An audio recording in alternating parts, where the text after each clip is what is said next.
Chapter 347. At this moment, thousands of possibilities flashed through Kudrin's mind.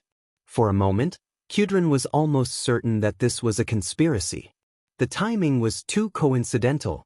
The Eagle Nest Mountain was attacked, and you came. I didn't even ask for help. Duque's speed was faster than those death merchants who came to resell arms when they smelled the scent of war. The next second, Kudrin smiled bitterly. The Wildhammer dwarves knew that the entire Lordaeron continent was in a mess. The Wildhammer dwarves were not a completely isolated race. Even the merchants who frequented the Eagle Nest Mountain had told the Wildhammer dwarves that the entire continent was at war. From the Silverpine Forest in the west to the Hillsbrad Hills in the middle, and then to the Earthy Highlands in the east. However, the Wildhammer dwarves had always been aloof from worldly affairs, which made them subconsciously reject the news that war was approaching. In fact, just 2 weeks ago he had received a long letter from Magni Bronzebeard. The letter detailed the orcs' unreasonable territorial claims and the most barbaric acts of genocide. All resistance was executed. Even if they surrendered, the dwarven slaves who were too troublesome or could not afford to keep them were executed. Supervisors were executed when they were in a bad mood. These barbaric greenskin creatures did not care about the lives of people outside of their own race. Or rather, they did not even care about the lives of their own people. Unfortunately, this was not a good feeling. On one side, there were bandits who aggressively invaded his garden, and on the other side, there was a treaty that was almost like an alliance. Duque saw Kudrin's embarrassment. No, great Wildhammer King. We are not the only ones here. At the request of Magni Bronzebeard, one of the leaders of the Alliance, 50,000 elite soldiers of the Alliance have been arrayed on the border of the hinterlands. As long as you allow it, the warriors of the Alliance will definitely defeat these invaders for the Wildhammer tribe. Don't worry, there are no additional conditions. Dwarves were people who could be persuaded by reason but not by force. Coercion and bribery would only make them give you a gun, and they would rather fight to the death with the orcs than beg for mercy. Duque's method of inducing people to join the alliance made the Wildhammer dwarves much more comfortable. All right, in the name of the Wildhammer King, I accept the goodwill of the alliance. As long as what my relative said is true, the Wildhammer dwarves will join your alliance. Duke smiled and immediately sent a magic message. Elucia, let General Seamus advance at top speed. The Stormwind elites who were already prepared for a rapid march abandoned all food and military supplies, and only brought their weapons and equipment with them as they trotted into the hinterlands. In the sky, Duke hugged Sylvanas's slender waist as Queen Sylvanas rained arrows down on the horde that was running on the ground. At the same time, Duke used the system elf scanning ability to mark out the trolls hiding in the forest and quickly killed them with magic. Yet there were too many of her. The tribes that covered the mountains and plains swarmed towards Eagle Nest Mountain without any formation. The horde, the tribes. Under the command of General Seamus, the well-trained elite soldiers of the Stormwind Kingdom moved slowly. Under the command of General Seamus, the well-trained Stormwind elites moved slowly. Only after the tribe had been baptized by the javelins thrown out from behind the shield wall would they be qualified to face the terrifying shield wall. Only after the horde was hit by the spears thrown from behind the shield wall would they have the right to face this terrifying shield wall. Behind the 2 rows of sword and shield soldiers were 3 rows of pikemen. They repeatedly thrust and retracted their pikes, ensuring that any orc would have to face more than 6 pikes at the same time. This was definitely beyond the limits of the orcs' martial arts. The orcs slammed into the shield wall. Some parts of the shield wall had collapsed. The defenders there were unable to completely block the orcs' charge. The rain of spears gave the warriors time to repair their formation. They quickly stepped over their fallen comrades and filled the gaps in the formation. The trolls on the other side also threw spears. These primitive and crude stone spears did cause a lot of trouble for the humans. At least, the penetration of these spears was limited. They could not compare to the penetration of metal spears. When Seamus ordered the warriors to increase the number of warriors to 3, the formation was finally stabilized. The waves of orcs crashed into the shield wall. Less of it was destroyed. In contrast, the Horde suffered a greater blow. When the third wave of Horde arrived, the FFF flamethrower team arrived and taught the Horde a lesson. Originally, General Seamus was already prepared to fight a fierce battle. However, after the first wave of attacks, he was shocked to find that the people rushing out of the forest with weapons in their hands were actually the tribe's laborers. Even though these laborers had decent fighting spirit, how could their fighting strength compare to a standard orc warrior's? Not to mention the elites of the Blackrock tribe. Their height, strength, and speed were all reduced. This made the battle more like a civil war between two human kingdoms. When the sun set, there were 40,000 orc corpses on the battlefield at the foot of Eagle's Nest Mountain. A glorious victory! On the battlefield, the dwarven warriors who were fighting on the front line all let out excited cheers. Their new allies, the human warriors, smiled faintly. They did not seem very excited. What? Humans don't even celebrate a victory now? A dwarf warrior asked. Believe me, as long as it's a human warrior wearing the griffin emblem, every single one of them has killed 2 digits of orcs. We've definitely seen more orcs than you have. But the orc laborers that came today cannot make us excited. An elite warrior of the Griffin Legion replied. 2 hours later, Kudrin Wildhammer received Duque and his party in the throne room of Eagle's Nest Mountain. He had thought that the leaders of the humans were mostly old-fashioned old men. Obviously, his preconceived notions were wrong. Apart from a human general in his 40s or 50s, everyone present looked too young.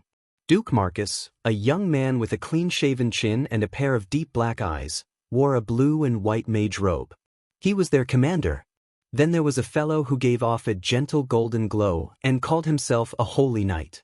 Finally, there was an elf girl with a wild and rebellious temperament. Although Kudrin didn't think she was cute, her valiant and beautiful appearance still won Kudrin's favor. It was rare for Kudrin to see so many special people. He was especially happy when Duque brought over a dozen barrels of wine. Now, he was very happy to get to know these people. Dwarves were only brothers with men who could drink. Kudrin made up his mind. Regardless of whether Duque was weak or not, those who could drink were brothers. Chapter 348. Welcome, welcome, boys and girls. He gestured for them to sit on the arranged chairs. You are very welcome. We were very worried that the greenskins would destroy our homeland. Ancestors above, even if they were laborers with low combat power, there were still too many of them. Fortunately, your arrival put an end to everything. We, the Wildhammer Dwarves, are very grateful. Hello, please allow me to formally introduce myself. I am Duke Marcus, the current vice commander of the Alliance and the highest commander of this army.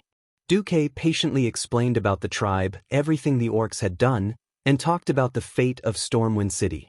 Finally, Duque decisively used the moral integrity of a Mediv. At this moment, Duque's body was covered in a holy radiance. It was a kind of affinity that was easily recognized. Kudrin, will you and your tribesmen join our alliance? Kudrin frowned and pulled at his beard. He once again took out the letter that Magni gave him. The content that he had always felt was unreliable jumped out of the paper, mixed with Duque's explanation, and entered his imagination. Just like today, a green tide flooded Cosmoden. The crude greenskins took control of the mines and plundered all the iron ores there. The huge black iron warships carried the cannons of Kratira's fleet and proudly crossed the sea. The green calamity engulfed the entire continent. After all the information and what they saw with their own eyes, the truth of the matter made Kudrin and the other Wildhammer dwarfs tremble. Indeed. Kudrin let out a long sigh. We, the Wildhammers, had a lot of conflicts with the Bronzebeard tribe. That was the reason for the terrible War of the Three Hammers. This is also why we left Cosmoden. But they are still our brothers, our tribesmen. When Kudrin said this, Duque already felt that there was hope. These dirty greenskins, this damned tribe, first attacked our brothers and plundered their land and the ores that have been passed down for thousands of years. Yes, ores are the dwarves' wealth and lives. Now they came to attack us. It was all thanks to your timely reinforcements that we were able to escape the fate of having our home destroyed. At this point, Kudrin suddenly changed the topic. That's right, I don't really like the timing of your support. But Duque raised his eyebrows. But the threat these filthy creatures pose to the entire world is real, and you have indeed saved Eagle Nest Mountain. Kudrin slammed his hand on the armrest of his chair. Of course, we will join the alliance. We must work together to annihilate these orcs until they become pitiful creatures that can no longer pose a threat to anyone. He stood up and extended his hand to Duque. Without a doubt, you will receive Wildhammer's assistance. Duque reached out his hand and quickly bared his teeth. Damn it, this Kudrin is so petty. Why did he use so much strength? His hand was almost crushed.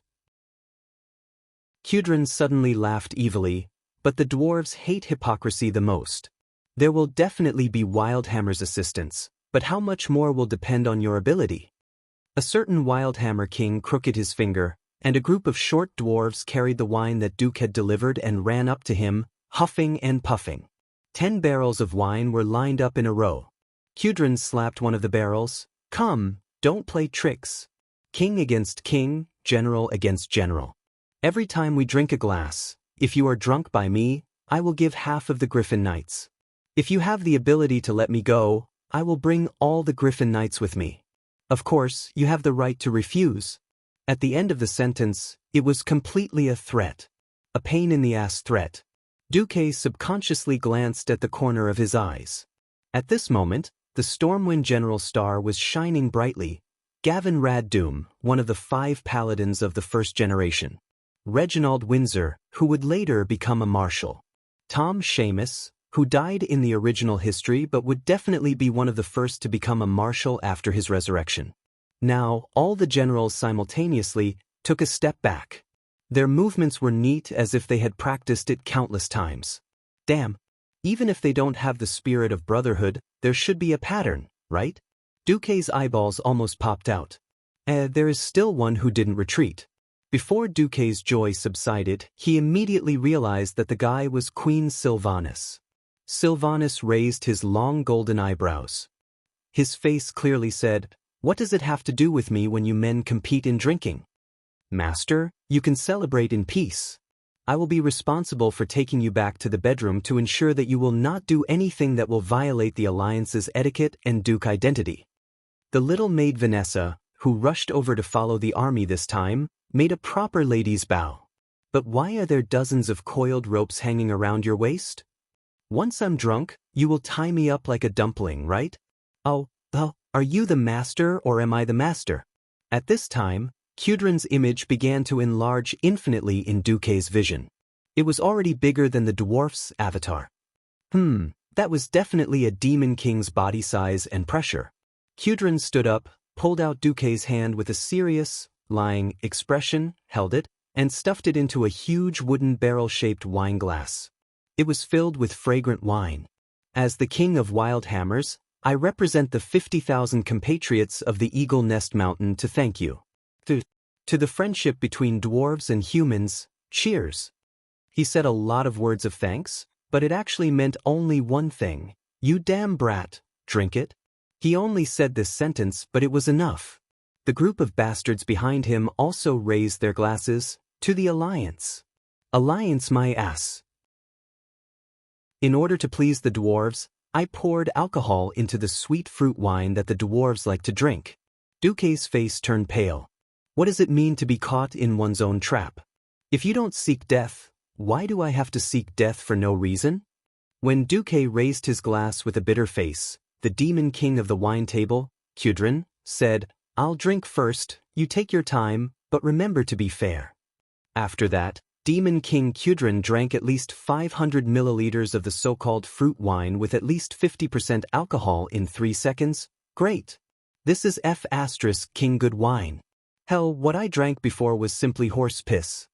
Duque was just a college student before he traveled to another world.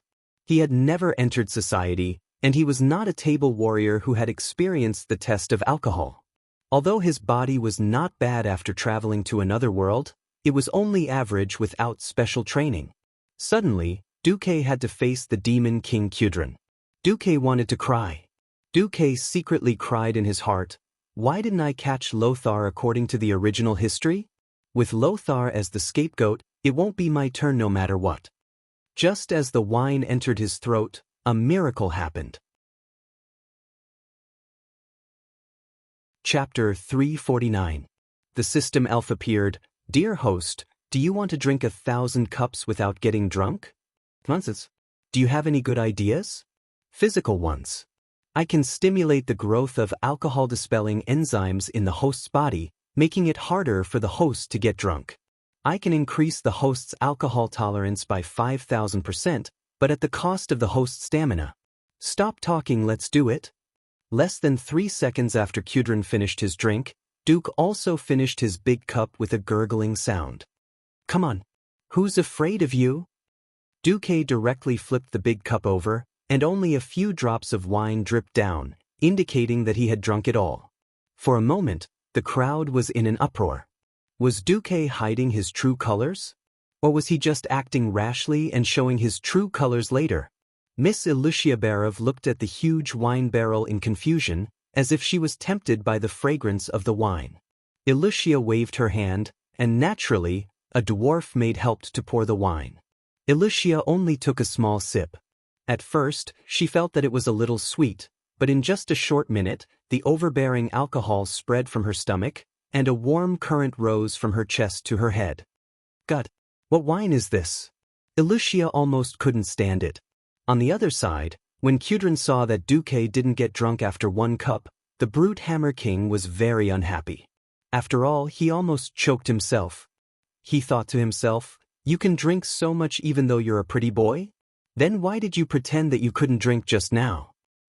I just don't like that you humans have so many tricks. If I don't get you drunk today, my surname isn't Brute Hammer. Come, let's drink to our heart's content. A barrel of wine, even if it was a small one, was at least 10 liters, and it was quickly finished by Kudrin and Duque. It was true that Kudrin was talented. Duke on the other side was equally unfathomable. Most of the people around him who were drinking with him were swaying left and right, and the few that didn't die fighting on the table were also a little drunk. However, the 2 fellows in the middle of the field swayed and did not fall. Hey, Duque, don't you think we're going to stop like this? Kudrin wiped the wine off his beard and accidentally rubbed it on his eyebrows. Well, old man Kudrin, how about something more exciting? Duque elegantly wiped his mouth with a napkin, then poked the tip of his nose with his finger. Mixed wine? That's the inevitable second stage, it's not exciting. Kudrin raised his hand. Bring me all the models on my military map. And my baby. Soon, a large number of Griffin Knight models were placed on the table. From now on, I'll put in an additional squad of 8 Griffin Knights for every round. In exchange, you have to give me 10 more barrels of this wine. No problem. I'm not done yet. From now on, we'll drink together. Each round had to be different from the previous one. And we play dice. What dice? Seeing a dwarf servant bring a dice the size of a fist, Duque could not help but laugh. Damn, should I say it's common for alcoholics in every world?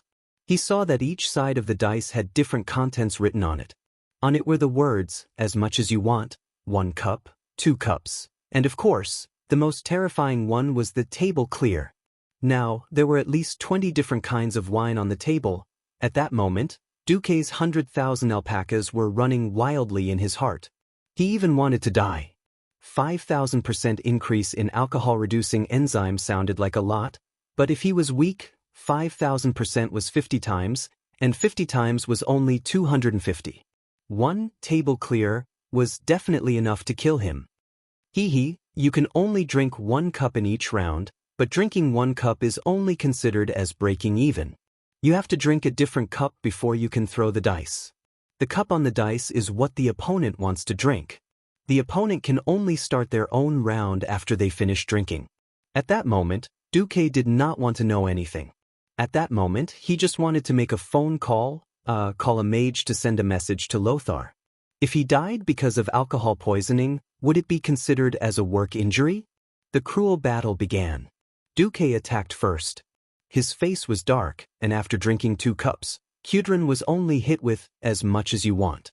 This shameless brute hammer king actually only took a small sip in order to cheat him to drink. Wasting an opportunity would bring retribution. Kudrin attacked from the back and hit Duque with 5 cups. Seeing that the situation was not in his favor, Duque decisively cheated. He let the system elf control his muscles and threw a table clear at Kudrin.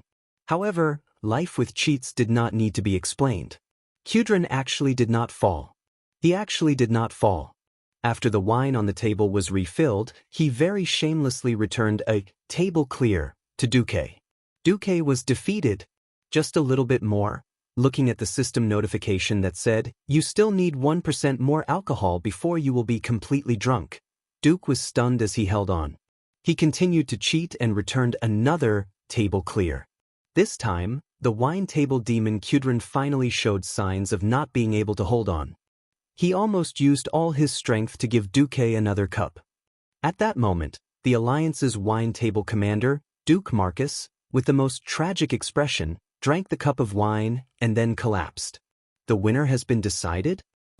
Under the cheers of the brute hammer dwarves, Kudrin raised his cup high, but he could not drink even half a drop. At that moment, Kudrin seemed to be possessed by something. He loudly sang a majestic and lonely song. "This body is the bone of wine. Blood infuses wine, heart is like a wine jar. Undefeated in countless wineries. Never retreating in defeat. Never had a confidant. I often stand alone on top of an empty wine barrel, drunk in lonely victories. Yet only nothingness is left. Then this body is destined to be born for wine, to fight for a drinking buddy." After singing, the cup in his hand fell to the ground. "I declare, from today onwards, Duque is my brother." With that, the wine table demon Kudrin Wildhammer collapsed. He let out a thunderous snoring sound. It was actually a tie? Kudrin, who could single-handedly defeat an entire team of opponents in a drinking contest, was actually tied with the young human mage Duque. One could imagine that Duque's name would spread throughout the entire Eagle Nest Mountain in a single night. Yes, that's right. Duque led the army to save the Eagle Nest Mountain, but his name might not be known by everyone. But Duque defeated Kudrin at the wine table, so Duque's name was destined to spread throughout the dwarven world. The dwarves' worldview was so strange. Only those who could fight and drink the most would be famous. They found that no one was still standing at the guest and host seats. The aftermath teams from both sides came out to clean up the battlefield and pick up their respective corpses. A dwarven auntie who seemed to be Kudrin's wife threw Kudrin onto a small cart and pushed him away like she was about to dump garbage. Vanessa dragged Duque's leg and dragged him away like a dead dog. Chapter 350. A drunk man weighed a ton. This was the common thought of every woman who had no choice but to serve a drunk man. The only fortunate thing was that as soon as he left the room, Duque's knights came up to carry the most expensive drunkard in the alliance. Leave it to us from here to the VIP room. Cassar Ulysses, who had been chosen as the captain of the knights, smiled as he took Duque. With the alliance operating well and winning every victory, it was not an exaggeration to say that Duque was the most important person in the alliance. There was even a slightly exaggerated saying that the sword saint of the Fireblade clan could assassinate anyone. As long as Duque was still around, the alliance would not collapse. Cassar and another knight each held onto Duque's arms, while 12 fully armed knights escorted Duque to the room in the state guesthouse. Before entering the room, Vanessa's expression and appearance were elegant and in line with the image of a maid. But when the two knights placed the drunkard Duque on the bed and said, "Miss Van Cleef, I will leave the lord to you," this sentence made Vanessa blush for no reason. Thump thump. Her heart was beating so fast. She did not think much of it at first, but after hearing what those two fellows said, she felt that something was going to happen. Along the way, she had heard too many terrible stories of the nobles bullying and humiliating their maids. Living teaching material for the young masters of the nobles, lovers of the counts. Almost subconsciously, Vanessa pulled up her maid's skirt. Of course, it was not for benefits, but purely to make it easier to pull out the throwing knife tied to her thigh. In the next moment, Vanessa felt that she was really an idiot. Damn it, if I really hurt Duque, my dad will be the first to kill me, Vanessa muttered. One had to know that in the past New Year, Edwin Van Cleef made a trip back to South Shore. He talked incessantly to her about the progress in the Western Wilderness. According to Duque's arrangements, he and Gillian Stallman had successfully established a base in the mines of Moon Creek in the Western Wilderness. Not only did they succeed in saving more than 2,000 people under the noses of the tribe and safely sending them to South Shore, they also gained a foothold in the mines. Using the complicated terrain of the mine, we killed more than 500 orcs, and we only lost less than 30 people. That's why we decided to name it the Dead Mines. This means that it's the grave of all beastmen. Edwin did not know that he had made history take an interesting turn. Dead Mines had appeared in advance, but in a different form, a form that was more righteous and glorious. Vanessa, I heard about Master Marcus's feat another several 100,000 beastmen. Oh, by the holy light, I think Master's wisdom is almost on par with Thoradin the Great. A hero who fought against the evil alien race in the human world. But can you imagine? If something bad happens to him, how can I, Garion, Reginald, and the other ministers continue to be loyal to our master? Lucien thought to himself. Oh, just thinking about it breaks my heart. Vanessa was speechless when she felt her father's fanatical worship of Duque. Vanessa was still young and did not have much of a sense of Duque's greatness. At most, she felt that Duque was very powerful. The problem was that her father wanted to gift his daughter a gift. Remembering that she was already 14 years old, soon to be the generally accepted age of 15 for marriage, Vanessa felt conflicted. The only fortunate thing was that although her father's hints were very obvious, he was still a father who doted on his daughter and did not directly force her. The memory ended. Alright, here's the problem. What if Duque went berserk and she gave in? Or not? Feeling extremely conflicted, Vanessa poked Duke's rather handsome face with her index finger. Huff huff huff. He breathed evenly. This bullshit Grand Duke's alcohol tolerance was pretty good. At least he didn't go berserk after getting drunk, nor did he go berserk. Squatting at the head of the bed, she looked at Duque's calm and youthful face. She could not imagine that this ridiculously young man was the core figure of the Alliance who controlled hundreds of thousands of soldiers and the future of the entire human race. But seems not. Before Vanessa could finish talking to herself, she suddenly heard a commotion at the door. Let me in. I have the most urgent matter to look for Duque. It was a female voice that Vanessa was familiar with. My apologies, His Excellency Vice Commander just had a drinking contest with His Majesty Kudrin Wildhammer and is now dead drunk. If there's anything, please talk tomorrow. This was the voice of the Knight Captain Casa. Clearly he and his men were blocking the way. By the Sunwell. How can he get drunk at this time? No, I have to see him, I can't wait a second longer. Get out of the way, even if you have to splash him with water to wake him up. This was the voice of another woman. Most of the Wildhammer dwarves' houses were built in caves. In the entire state guest house, apart from a secret exit for escape, there was only one main door. When Vanessa opened the door, she saw the Windrunner sisters arguing with the knights. Yes, not only Servanas, but also Aurelia, who seemed to have just rushed back, looking travel-worn. Their quarrel alarmed many people.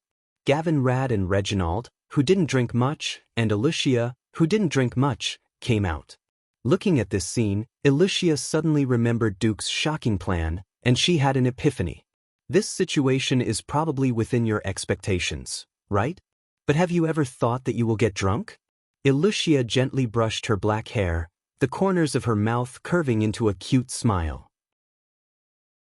She rarely gave a fake order. Master Marcus said that if the Windrunner sisters want to come, let them in. If Sir Ulysses is not at ease, you can also let the Windrunner sisters remove their weapons and enter. Of course, Sir Ulysses can also come in. Everyone knew that Duque and Aurelia had a special relationship, but no one said it out loud. In fact, weapons were not the main point. With such an important matter at hand, Aurelia very nimbly removed her longbow and the ranger's dagger, and handed them to the accompanying elven ranger. She and Servanas almost rushed into the room, and then saw Vanessa standing by Duque's bed. Vanessa said, "Sorry, Sir is very drunk. If possible, I don't even want you to wake him up. In fact, he can't do anything even if he is awake. Aurelia's face, which was always full of confidence, always dignified, and always in high spirits, almost collapsed in an instant. Oh my God! Qul Salis is about to be attacked. You're actually drunk?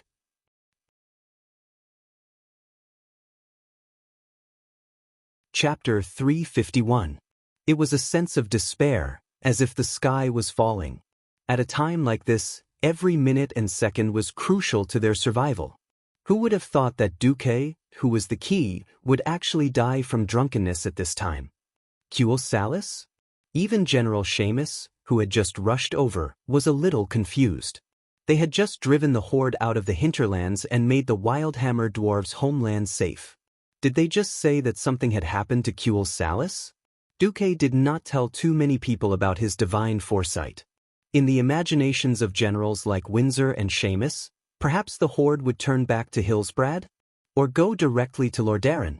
Or go to the north and recruit those dirty trolls into the horde, then look for opportunities. No one had thought that this side division of the horde would give up on the holy city of Stratholme, which was not far to the northwest, and planned to go straight north to attack Qul Salis. General Seamus shook his head hard, trying to get rid of the drunkenness in his brain. Lady Aurelia, are you sure that the main force of the horde is going to Qul Salis? My God, I confirmed it with my own eyes. Only a small number of orcs and trolls stayed here. The rest have all turned north. At least 50,000 orcs and trolls have passed through the hinterlands forest. They are crossing the mountains and continuing to the northern plains. Aurelia looked at the faces of the Alliance generals with a nervous and pained expression. You still don't know this? Didn't Duque tell you about his foresight?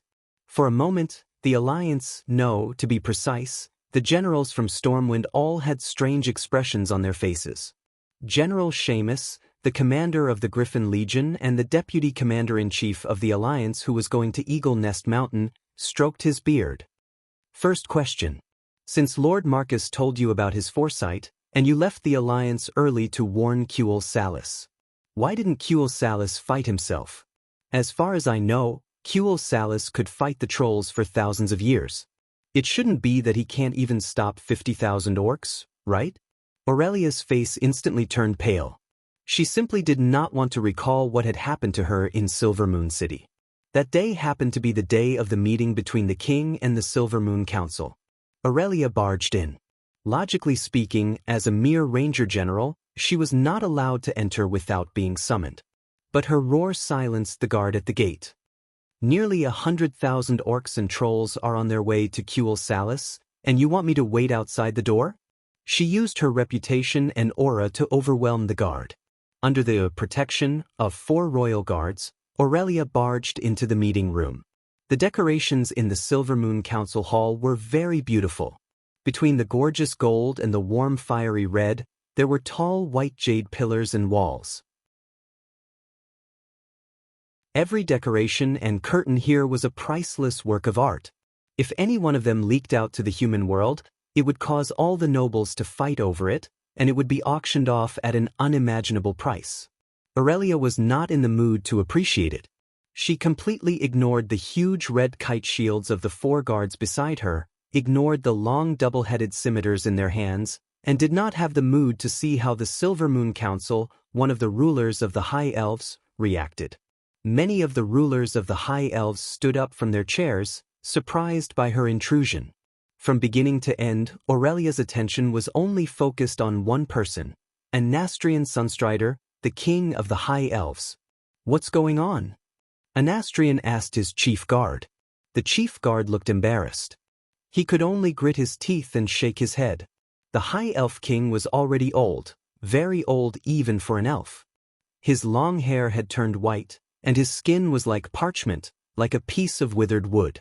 He already looked very weak, but his blue eyes still revealed a trace of majesty, and his voice was also full of majesty. Aurelia instinctively wanted to retreat under his anger, but then she remembered why she was here. She straightened her back. I am Aurelia Windrunner, she announced loudly, even though she knew that most of the council members recognized her. she announced loudly, even though she knew that most of the council members recognized her. I followed the orders of His Majesty the Sunstrider and supported the son of Emperor Saladin. I fought alongside the humans in the Hillsbrad Hills and the Earthy Highlands in many battles. Then I came back here with a very serious message.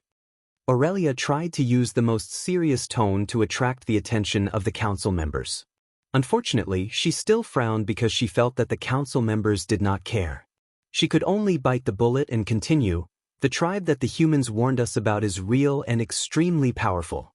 Most of them are strong orcs that are 8 feet tall and weigh more than 400 pounds, but there are some other creatures, such as the forest trolls. Aurelia's words finally caused some reaction, mixed with gasps and curses. Anger was natural. Perhaps no one among the arrogant high elves knew what the orcs were. In fact, even Aurelia did not know before the battle in South Shore. That was not important. What was important was that every council member present knew what the trolls were. Many of them, including His Majesty and Astrian, had participated in the troll war that lasted for hundreds of years 4,000 years ago. However, the troll card seemed to have the opposite effect. You said that the trolls have joined that tribe? A great lord laughed loudly. That's great. Let the trolls follow this tribe you mentioned to fight the humans. I hope they will go far away. Maybe the humans will help us kill them all. Ha! Wanton laughter echoed in the council hall. Many of the Elven council members laughed and clapped in agreement. You don't understand what kind of disaster is happening on the continent at this moment. Aurelia roared angrily. She recalled Duque's deduction and said directly, the tribe is not a distant problem that we can ignore and laugh at. Their chief has personally led at least 50,000 elite orcs to the north of the hinterlands, 500 kilometers away. They are planning to conquer the entire world of Azeroth. That includes us here in Kuel Salis. Moreover, the orcs have an agreement with the ancestral gold. They will come. Within a week. Aurelia slammed the round table of the council. The violent bangs finally made the council members stop laughing.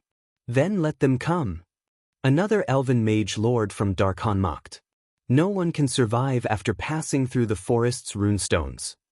But the warlocks of the tribe, enough. Aurelia Windrun. Anastrian slammed the table hard. The runestones are still there. If the enemies you speak of really exist, they are still hundreds of kilometers away. We cannot let your people fall into panic just because of your deduction. I promise to pay attention to this matter, but you, get out now. Chapter 352.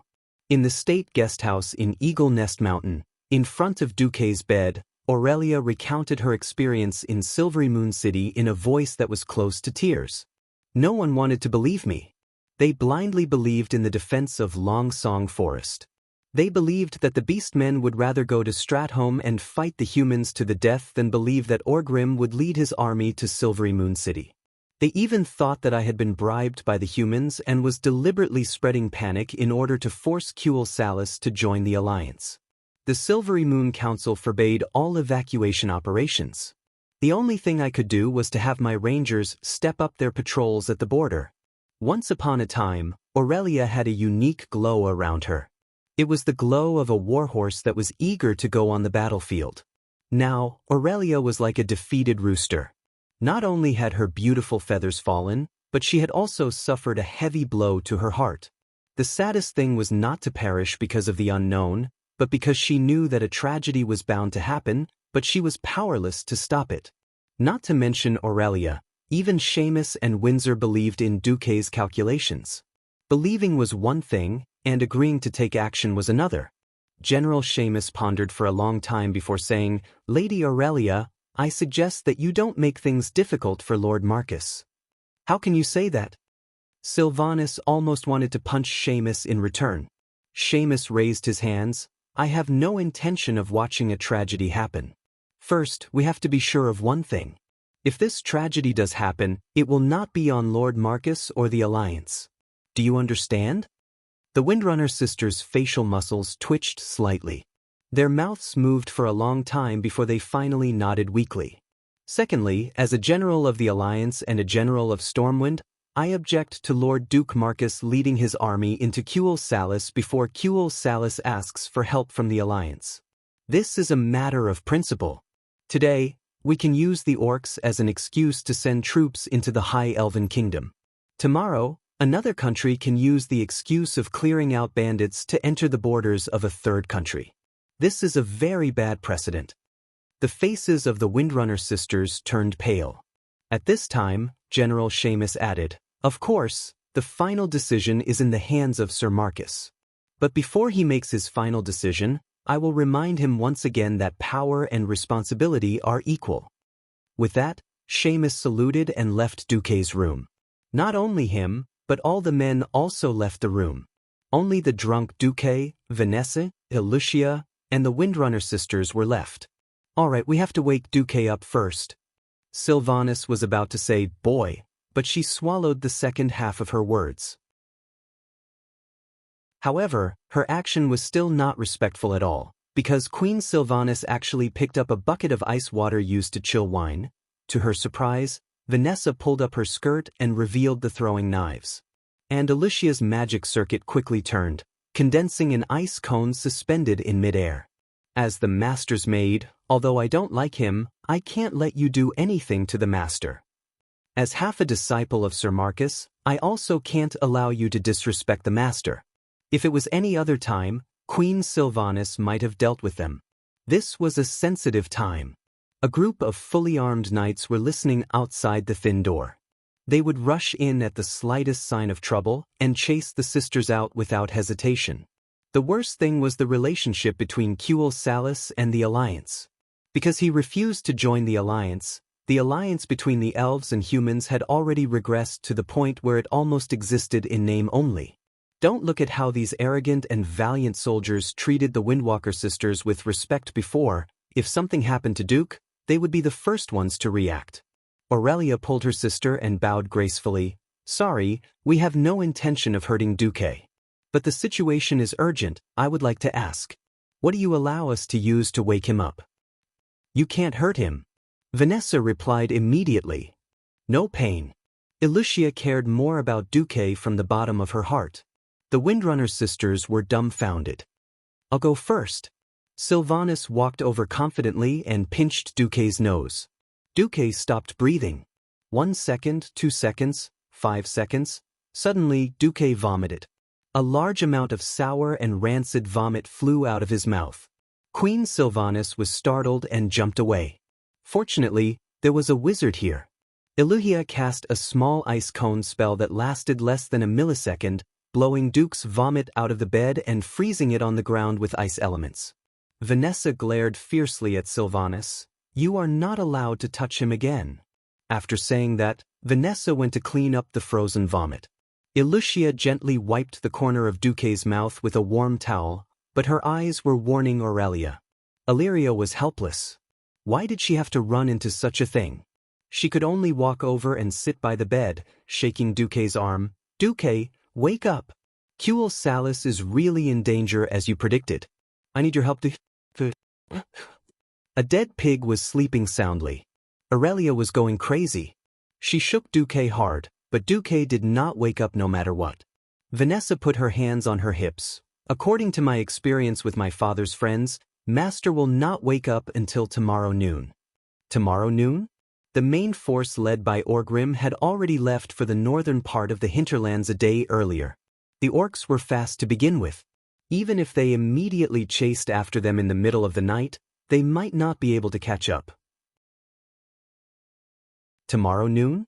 If the human army really went to the Long Song Forest, they might only be able to collect the corpses of the elves. Unknowingly, Aurelia's shaking became more and more urgent, and her body moved closer to Duque. Duque was in a deep sleep, so deep that even the system elf could not wake him up. In his sweet dreams, he unknowingly had a dream. It was a dream related to his 10 terabytes action movie. The girl in the dream was so hot. Just as he was about to do something dirty, the girl took the initiative to hug him. When Duque suddenly attacked, Aurelia had at least 81 ways to dodge Duque's claws. But Duque's unconscious murmur made Aurelia feel like she was struck by lightning. "Aurelia, A soft call in a dream always had a special meaning at this time. Regardless of whether it was real or not, Duke had indeed called out to her in his dreams. Aurelia fell for it. The next moment, in front of the other three women, Duque hugged the female elf close to him and buried himself in the encirclement of the mountain of flesh demon king.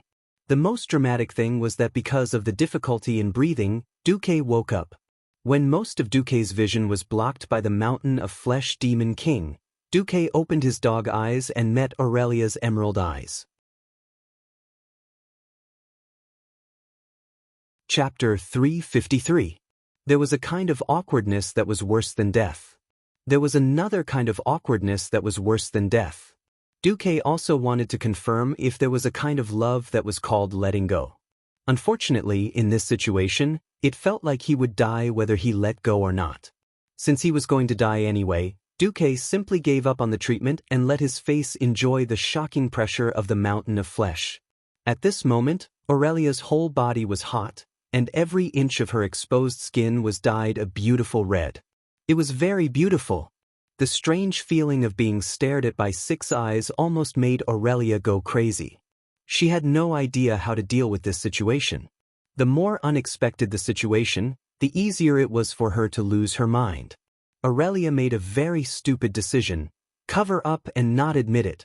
She glared fiercely at Duque and used her left hand to touch Duque's eyelids, trying to make Duque close his eyes. She also said, "Duque is really drunk and muddle-headed." Aurelia wanted to fool around, but the problem was that Duque's rumored sister-in-law did not agree. Cervantes also put his hands on his waist. "Sister, although I also want to protect your face, our family and friends are exposed to the orcs' weapons. Sister, even if you are embarrassed, I still have to say, Duque is awake." Aurelia might be able to fool Vanessa and Elugia, but she could never fool her sister. The elves' long ears had a special ability called listen, which could hear sounds that were farther and had a wider frequency than humans. The change in Duque's breathing could not be hidden from Queen Sylvanas. In this emergency situation, Queen Sylvanas directly pierced through this piece of paper. At this moment, Aurelia wanted to die. At this moment, Duque's arms were still tightly wrapped around a certain elf's waist. She frowned and tried to make her face look fierce. "Duque, you still won't let go? You sisters promise not to hit me?" Duque continued to roll his eyes. His snorts echoed in the canyon between the deep Mount Hygel. Aurelia now treated Duque like a little ancestor. "For the sake of God, I can't wait to beg you. How would I dare to hit you?" 10 seconds later, the farce was over. Someone pretended to be fine. He seemed to be decisive, but in fact, he reluctantly let go of the demon king Aurelia. Then, Duque asked the system elf to inform his body to filter his blood through the arcane circuit and let the phoenix flame circuit evaporate the alcohol in the blood. Then he washed his face. Duque finally sat opposite the blushing Aurelia. On one side were the Windrunner sisters, and on the other side were Duque, Elucia, and Vanessa, who stood at the back, with a dining table between them.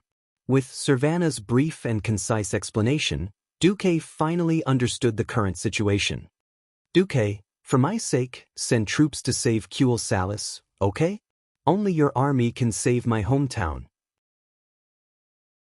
Duque crossed his fingers and pressed the back of his fingers against the tip of his nose. His gaze became deep again. He was recalling all the details of the second battle of the Dark Portal that he knew. Once, he was a player who understood the story of a game. Right now, he was a transmigrator who had personally arrived to control the direction of this world-shaking battle. Everything could change, and every choice had the chance to have a far-reaching impact. At this point in World War II, Duque could almost say that even if he didn't do anything, the Alliance had a 70% chance of winning.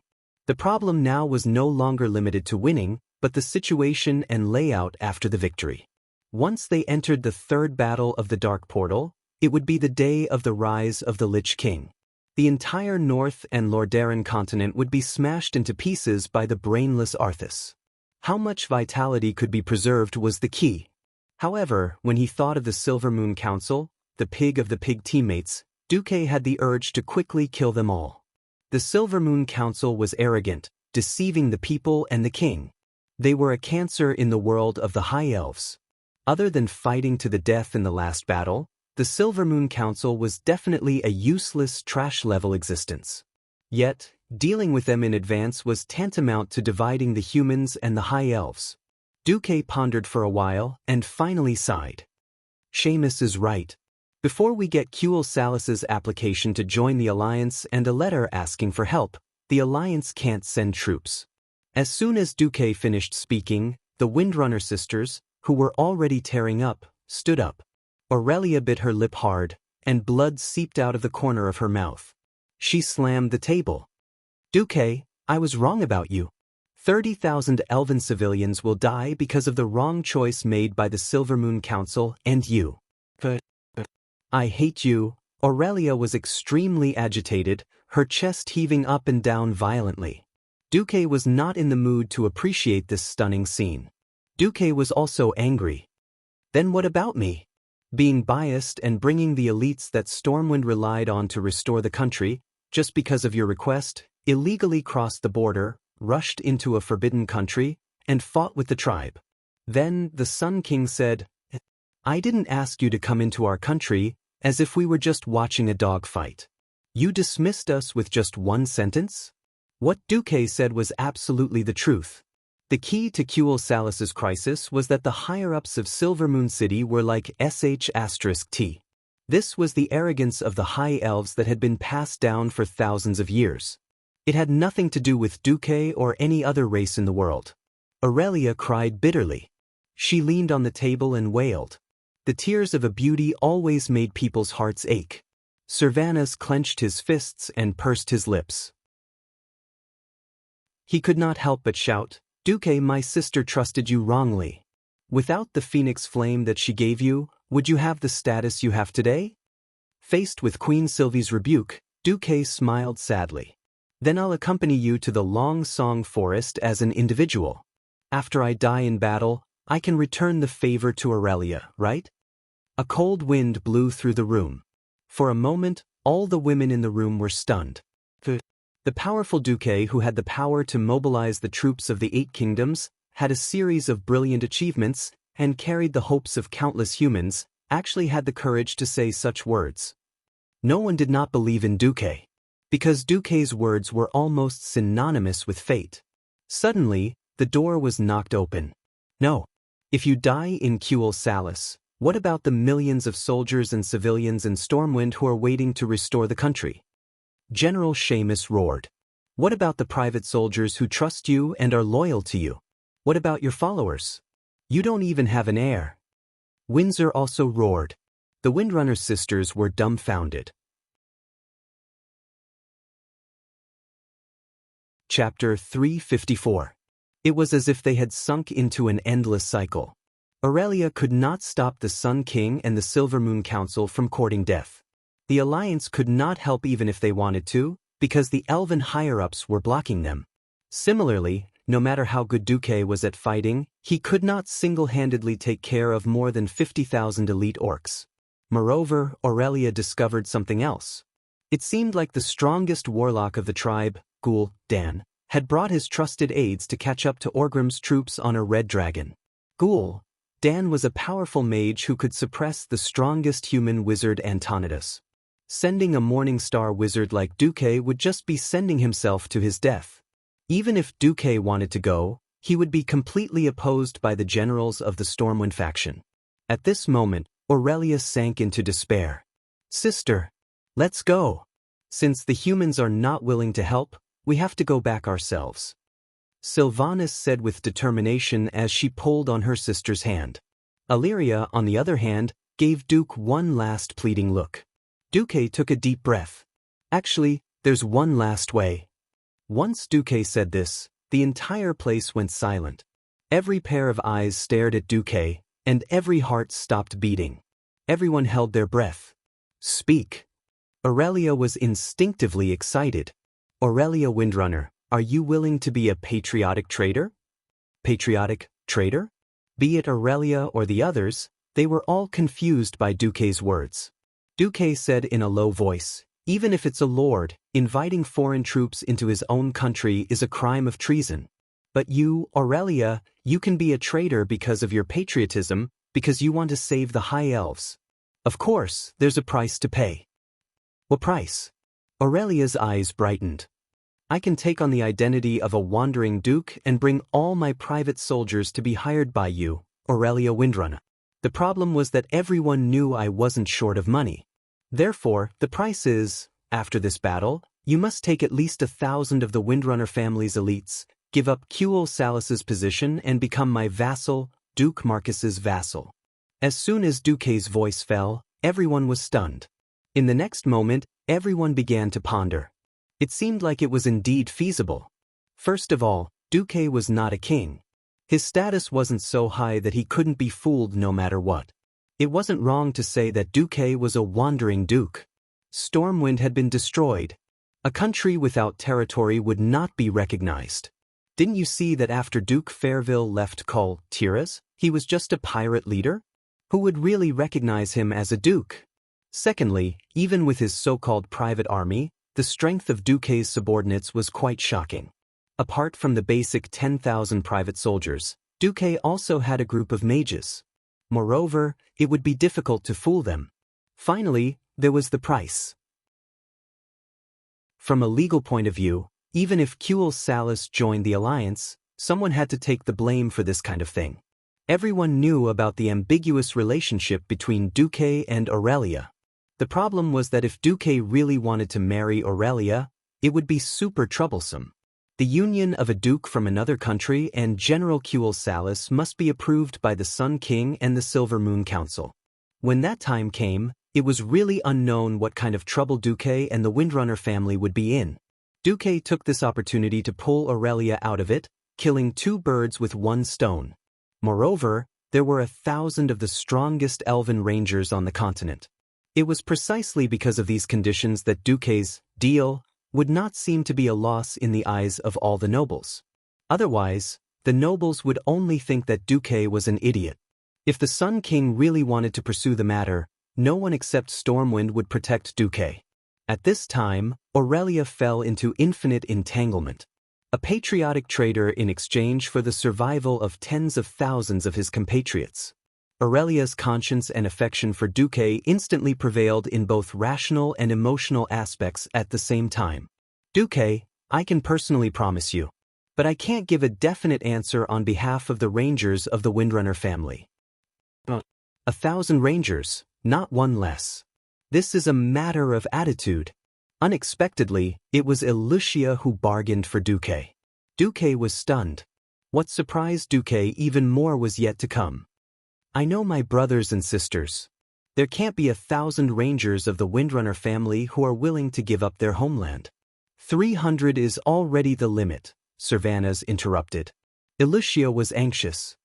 We can't accept such conditions. Of course it's not fair. However, as long as you can cover the evacuation of more than 20,000 civilians in Longsong Forest to Silvery Moon City, Duque, I'm willing to give up my position in Qul Salus and become your vassal together with my sister. Duque's brain went blank for a second. Surprise. This was definitely an unexpected surprise. Duque had never thought that he could gain so much from attacking Qul Salus with the help of the tribe. That was Aurelia and Sylvanus, the eldest and second children of the Windrunner family, the 2 strongest rangers in the world. In terms of strength, even the third sister, Sasha, was still a distance away from them.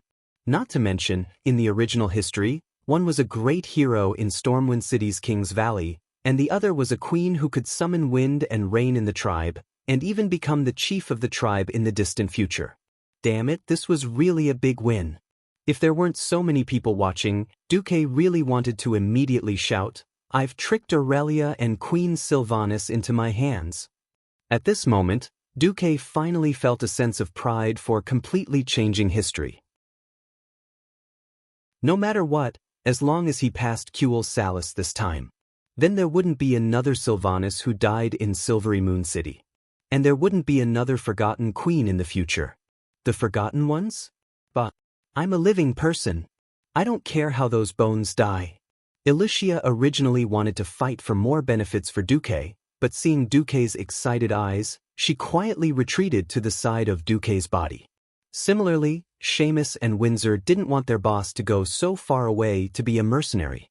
After seeing the look in Duque's eyes, they all sighed deeply. All right, I hope that helping the elves this time won't be too bad. With a plan, everything would be easy to handle.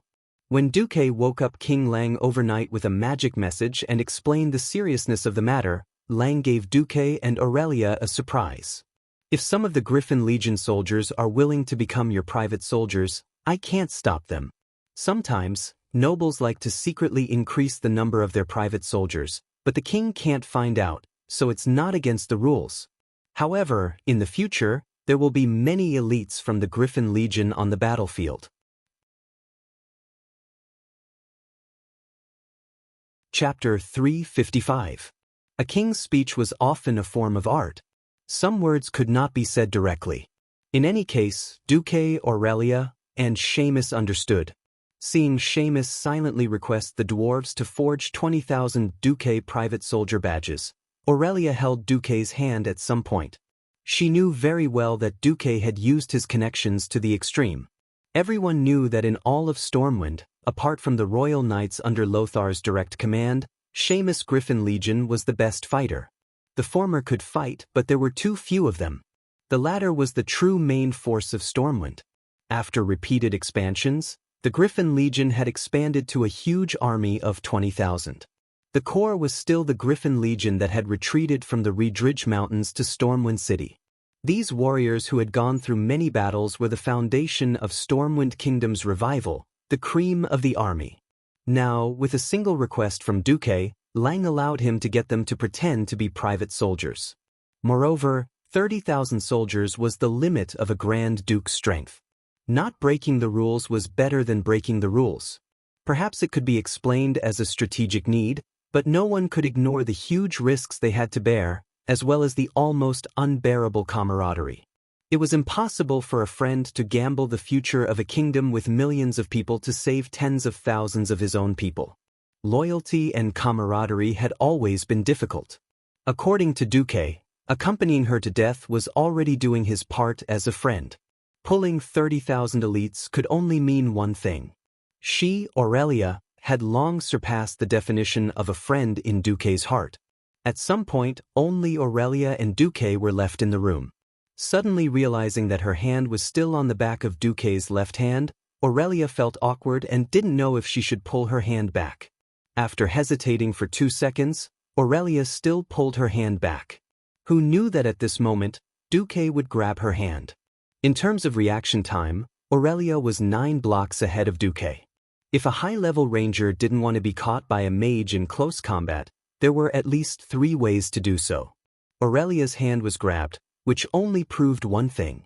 She didn't want to hurt Duque's heart. The former great demon king was now like a frightened little rabbit. Duque grabbed her hand with his left hand and put his right hand around Aurelia's waist. Sometimes people were like this. After the first time, it was easy to have a second time. After being hugged by the drunk Duque, Aurelia, who hesitated again, lost the chance to resist. Aurelia's waist was very soft and had the flexibility of a well-trained person. In terms of touch, it could really compete with Servana's. Maybe it was because Aurelia's figure was a little more plump, so it felt better to hug her.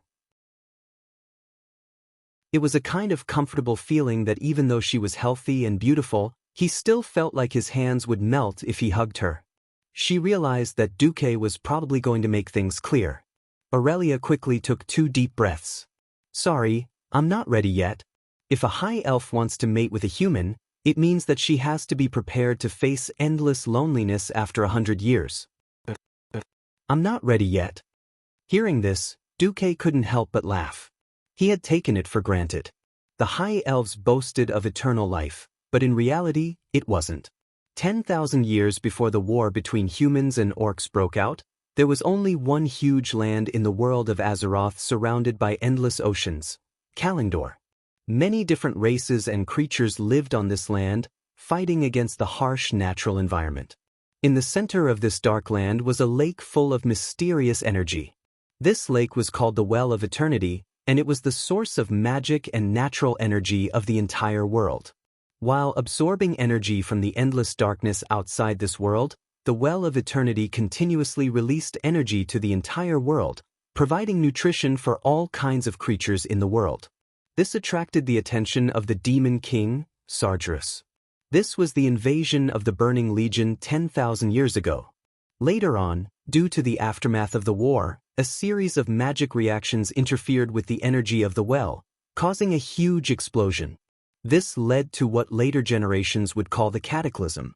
The entire Kalandor continent was split into several parts, mainly the Kalandor continent in the west, the Eastern Kingdom in the east, Northrend in the north, and Pandaria in the south. The location where the well water was originally located collapsed into a never-ending whirlpool. This tragic war was called the War of the Ancients.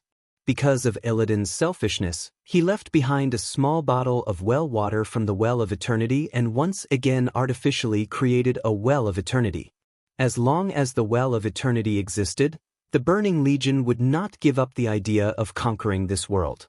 In order to protect the Well of Eternity, the three Dragon Kings, the Red Dragon, the Green Dragon, and the Bronze Dragon joined forces to bless the Well of Eternity. The Red Dragon Queen Alexstrasza planted a huge oak tree that could heal the scars of the earth, which later became the World Tree, Nordrassil. The King of Time, the Bronze Dragon King Nozdormu, added magic to the World Tree. As long as the World Tree existed, the Night Elves would never age or get sick. This was the source of the elves' immortality. In fact, after being exiled by the Night Elves, the High Elves lost the power of immortality. However, for humans, the lifespan of the elves was still extremely long. Duque understood Aurelia's concerns, but he couldn't tell Aurelia that the legend of the elves' immortality would be mercilessly broken in the near future. Of course, he had another way to comfort Aurelia and break down her defenses. Duque took out his bird's head. Don't get the wrong idea. If you get the wrong idea, face the wall. This was just the head of the artifact magic staff, Atish, which happened to be in the shape of a wooden bird's head. This is Atish's? Feeling the powerful magic waves on it, Aurelia could totally imagine how shocking the power of this magic staff would be when it was complete. The previous guardian, Aegwin, seems to be more than 800 years old.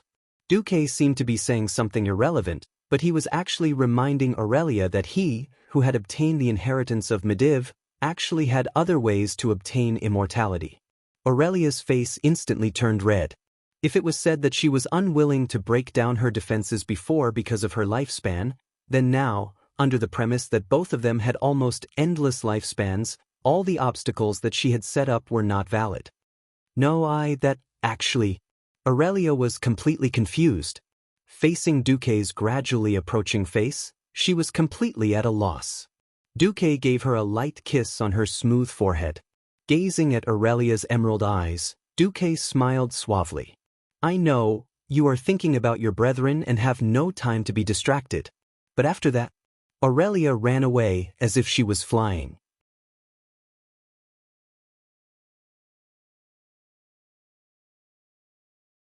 Duque shrugged. This isn't a fair competition in the arena. If Orgrim can send his army to harass us, why can't I send people to stop them? Don't forget who predicted that the Horde would march this way. Well, the hint is FFF. FFF was naturally Duque's flamethrower army. It was now the middle of summer in May, so it wasn't too difficult to set fire to the forest. Even though Aurelia hated burning the forest as an elf, they were facing a great enemy, and she wasn't a druid who believed in nature. It didn't matter if it was a black or white cat. As long as it could catch mice, it was a good cat. Because of the battle in the Silverpine Forest, Lordaeron had used up almost all of their forces in the rear. It was not realistic for Lordaeron to send troops to stop Orgrim's elite army. There was no other way to delay the Horde's army with a small number of troops. Aurelia came to a sudden realization, and her expressions suddenly became very interesting. Bastard, you already planned everything, and then forced me to betray my country and become your vassal? Completely disregarding everything, Aurelia pounced on Duque, opened her white teeth, and bit down hard on his left shoulder. It hurts. Are you a puppy? It wasn't a joke, Aurelia's bite was really painful. It was as if her entire flesh was about to be torn off. Duque's tears flowed out. Aurelia's teeth were very good, but she didn't bite down anymore. Duque felt something wet on his shoulder. Aurelia was crying. Turning his head, Duque saw crystal-clear tears rolling down Aurelia's beautiful face. Duque was speechless for a moment. I know, you didn't do this on purpose. If it wasn't for Anastrian and those bastards from the Silver Moon Council, you wouldn't have to be so uncomfortable. I just feel very tired. If I knew that a tragedy would happen but couldn't stop it, I would really collapse. I'm so tired, let me rest for a while. But I warn you, don't attack me. Otherwise, I will hate you. As she spoke, Aurelia hugged Duque and let out a sweet sound. Gently stroking Aurelia's long golden hair, Duque revealed a faint smile. You've worked hard, sleep well. Aurelia was indeed very tired. After Duque informed Quel Salis of the danger, because there were still a small number of tribal warships on the sea route, it was not safe. She first took a team of nearly 1,000 rangers and marched nearly 1,000 kilometers back to Quel Salis.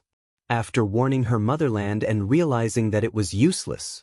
Then he rushed to the Long Song forest and mobilized the people to prepare for evacuation. After realizing that the warning to her motherland was useless, she desperately rushed to the hinterlands to seek help from Duque.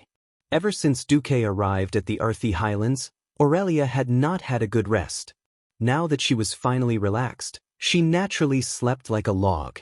Duque carried her, gently put her on his bed, covered her with the quilt, and walked out of the door. As soon as he walked out of the door, Duque immediately sensed multiple gazes on his face. If you dare to take advantage of this time, I will definitely kill you.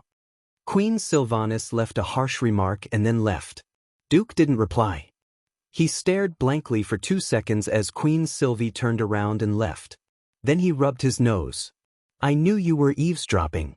Who the hell would touch Illyria at this time? Duque looked at Vanessa. The disobedient little maid suddenly muttered to herself, Sigh, I'm really a busy maid. I'm just a maid, but I have to follow her to the battlefield. I don't know if my black-hearted master will occasionally be kind enough to give me a raise. No matter how many times he saw Vanessa, Duque felt a little funny. This girl seemed to dislike him no matter what, but she would always help him with the housework. Well, your master is rich. In the future, your salary will be doubled. That's more like it. I can go change to a dagger. Is there a maid like you?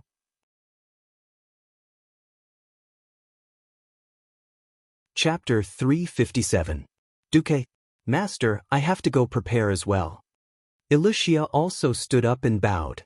Actually, it's going to be a rapid march. If you think it's too tiring, you don't have to go. Duque advised. No, it's better to serve the Alliance than to stay in a safe place and deal with those insincere courtship. Ilycia smiled sweetly. Looking at Ilycia's gentle and sweet smile, Duque felt that it seemed like, forget it. Duque rubbed the back of his head, then rolled to the next room to catch up on his sleep. 8 o'clock in the morning. Whether they were willing or not, the leaders of the Alliance in the Eagle's Nest Mountain were all awake. Looking at Aurelia, who appeared beside Duque, and listening to the explanation of the military situation, Cudrin Wildhammer frowned. Even if we know that this is a feint, as long as the Horde army in the Hinterlands forest is not destroyed, the Wildhammer dwarves' homeland will still be threatened. This is not just a feint. I'm afraid that before ensuring the safety of the Eagle's Nest Mountain, the Wildhammer dwarves will not be able to provide any more assistance. Duque pointed at the map. The trolls have been here for thousands of years, and no one has been able to truly destroy them. So it's unrealistic to clear the hinterlands of the Horde and the trolls. What are you going to do? Cudrin stroked his big orange-red beard. We can't let this unknown force follow behind our main force or arrive before us. I'll let General Seamus stay in the hinterlands with 20,000 elites to ensure that this forest is completely cleared. Then we'll create a treeless isolation zone that is at least 2 kilometers wide, and build a series of sentry towers to ensure that every troll or orc passing by will be discovered. Looking at the straight line that Duque drew between the Troll's Nest and the Eagle's Nest Mountain, Cudrin was deep in thought. Or set a fire. Aren't you afraid of burning the entire hinterlands? Believe me, I'm a professional. I've done it before in the elven forest. Kudrin was quite speechless and nodded. Well, there are no druids among the dwarves. Duque continued, then, when you're free, I hope you can build a fortress here within a month. Duque was referring to the location of the northern sentinel tower in the eastern Plaguelands. It was just the right place to block the way from the elves' Long Song forest to the holy city of Stratholme. A month? Kudrin was surprised. We've done this before in Stormwind City, General Tom explained. This is a new material called cement. Of course, with enough cement, I can build a wall from Stratholme to Lordaeron in a month. I've already had Makarov prepare the cement in Stratholme. Then I have no problem. Tom nodded. Now that the situation was settled, Kudrin's brows relaxed. Thank you for your assistance, he said respectfully. When the hinterlands is safe again, my Griffin Knights and I will catch up with you and go to the north to deal with the remaining tribes. Thank you, King of the Barbarians. Duque bowed and turned to the others. All right, ladies and gentlemen, don't just stand there. Let's get to Kuel Salis in 10 days. 3 days later, Orgrim almost went mad with anger. This should have been a seamless transition. The humans would have panicked and thought that they would lead their army to break through the Poison Fog Canyon to the west to attack Alterac. They would have feared that they would attack Endoral to the northwest to attack Lordaeron. They would even think that they were going to attack the weakly defended Stratholme. Obviously, the humans had predicted their path. It was unknown whether or not Duke Marcus, who should have been killed 10,000 times, had anticipated this, but their path forward was blocked. If it was a human army of 100,000, Orgrim wouldn't be afraid. Unfortunately, it wasn't. A crimson light was reflected in the eyes of the orcs. They were no strangers to this kind of light, because they had seen it at almost the same time last year when the orcs were determined to take down Stormwind City. There was one in the north, and another in the northwest, and a third in the northeast. The fourth red light in the west was getting brighter and brighter. Along with the red light, a huge pillar of black smoke pierced through the clouds. There were at least 4 fires, and it was obviously arson. The forest fire was so fierce that it seemed to light up the entire cloud layer, turning the clouds into rolling and burning clouds. When it was obvious that they lacked manpower, the humans directly set fire to the forest to stop the horde's advance. Not all orcs came from the Blackrock tribe that was born with high fire resistance. Similarly, even if the trolls had good self-healing abilities, they couldn't just pass through the burning forest. It was either turn around or wait for the forest fire to die out. Since the humans were already prepared, it was probably useless to turn around. Orgrim gritted his teeth and ordered, "Let's wait near Lake Meridal." The orcs originally won with time, but the humans were stalling for time. There weren't many humans here, but this was human territory after all. Orgrim originally wanted to use the large forest as cover to quickly pass through this area and enter Kuel Salis. Now it seemed that this idea had been foiled. Opening the map, for a moment, Orgrim thought of not fighting the High Elves and directly attacking the major human cities, such as Stratholme or Lordaeron. But he immediately realized that Zhu Jin was staring at him to see if he would fulfill his promise. The relationship between the orcs and trolls was still very weak. Orgrim knew very well that trolls had the qualities that the orcs needed. The orcs' talent determined that they were best suited to be warriors, and a few could be shamans or warlocks. The orcs lacked talent in long-range attacks. The presence of the trolls made up for this. Orgrim changed his mind. Zhu Jin, I heard that the elves are the enemies of all trolls? You're right, Great Chief. The trolls here in Zul Mashar seem to be some Moss clan. The Moss clan, Zhu Jin corrected Orgrim. All right, since our troops can't advance for now, I'll give you a mission. Contact the Moss clan and ask them to attack Eversong Forest together? Orgrim's reddish-brown face had a sinister smile. Since we can't ambush them, let's attack openly. I want you and your people to contact all the trolls nearby. Let's play big.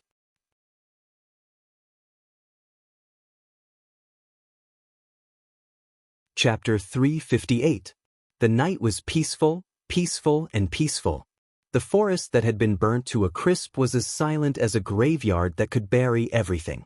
As the last spark in the forest died out, the heat between heaven and earth finally came to an end. A group of human sentries were stationed at the intersection of the bluestone path between two huge forests. They had a standard security system with enough fire to expand their field of vision, as well as sentries that were either out in the open or in the dark. However, outside the shadow of the bonfire, a huge but completely silent shadow had snuck into their security perimeter. They slowed down and cautiously took each step on the charred, carbonized ground. Their hands gripped tightly onto various weapons to avoid making any clashing sounds as they moved. It was obvious that their worries were unnecessary. Humans were far less sensitive than their long-eared allies, the elves. The land was pitch black, with only the occasional ray of moonlight shining through the gaps between the thick clouds. The moonlight shone on the ground, creating a strange scene. Darkness was fatal to humans, but it was nothing to the trolls. After years of traversing the forest, the trolls had the innate ability, night vision. No, it should be said that the Dark Elves, who were a mutated branch of the Dark Trolls 14,000 years ago, had inherited their innate ability from the trolls. At that moment, the trolls' pupils dilated, sweeping away the darkness. Every detail of the burnt forest could be seen clearly. The trolls were furious at the humans who destroyed the forest. Therefore, when they attacked, they threw out spears that were filled with rage. Almost in an instant, a team of 12 people completely disappeared from this world. 3 days later, with the help of the fire blocking the horde's path, Duque's reinforcements had closed the distance between them and the horde to 120 kilometers. This was already a very sensitive distance. If they marched without any regard for their lives, they could reach the horde in half a day. But at that moment, Duque had lost track of the horde's army. It wasn't that Orgrim's army had disappeared, but all the scouts that Duque had sent out from Stratholme were killed. Not only did they kill the scouts, but even the 5 FFF flamethrower squads that Duque had sent out were wiped out. Duque's face was livid. What made Duque and Aurelia waver was yet to come. Knowing that his army's movements had been exposed, Orgrim decided to use a beautiful method of suppressing the enemy with information. He didn't just send out Zujin's troll army to hunt down human and elven scouts. He also ordered Zulahid's dragoons to attack all the human settlements in the area. After all, this area was far from the complete destruction of the eastern plaguelands in the future. Not only was it barren, but it was also filled with plagues and death. As the rear of the Rotterdam kingdom, it was still an important source of food.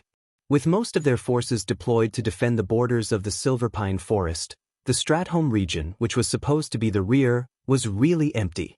Many towns couldn't even gather a squadron of archers. Not to mention the red dragon that could fly around in the sky and spit fire.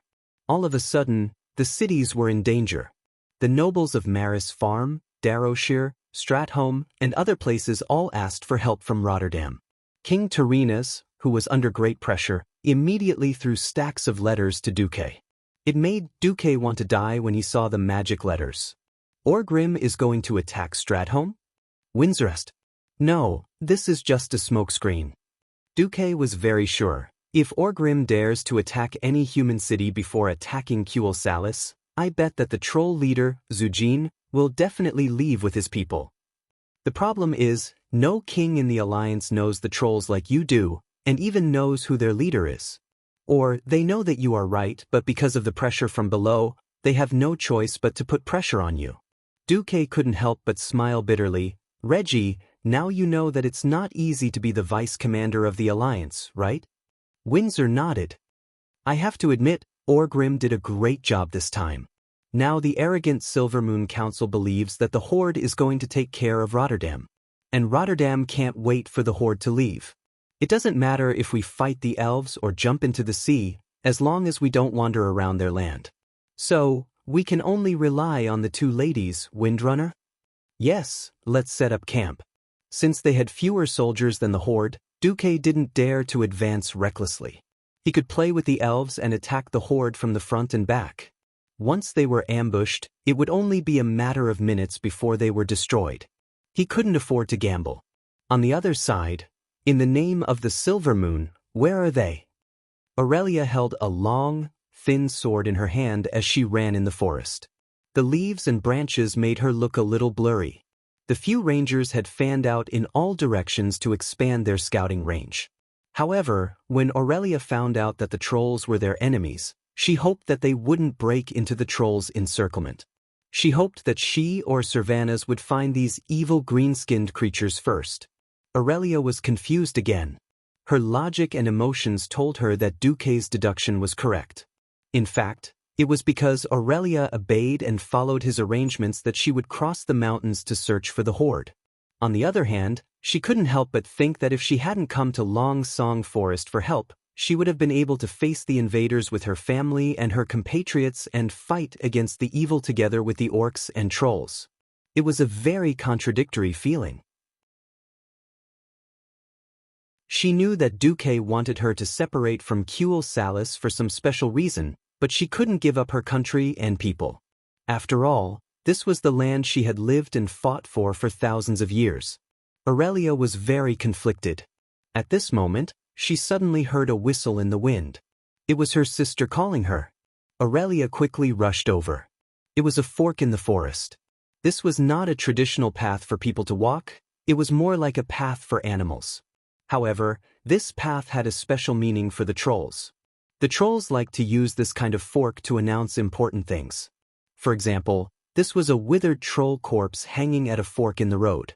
The color of the corpse's fur was still shiny, and all the feathers and tooth ornaments on the body were very new, but this troll seemed to have all the flesh and blood in its body. This is the former leader of a troll clan. He failed in some kind of leadership election ceremony and was directly sacrificed to an evil god. Then, I found that the entire clan migrated north.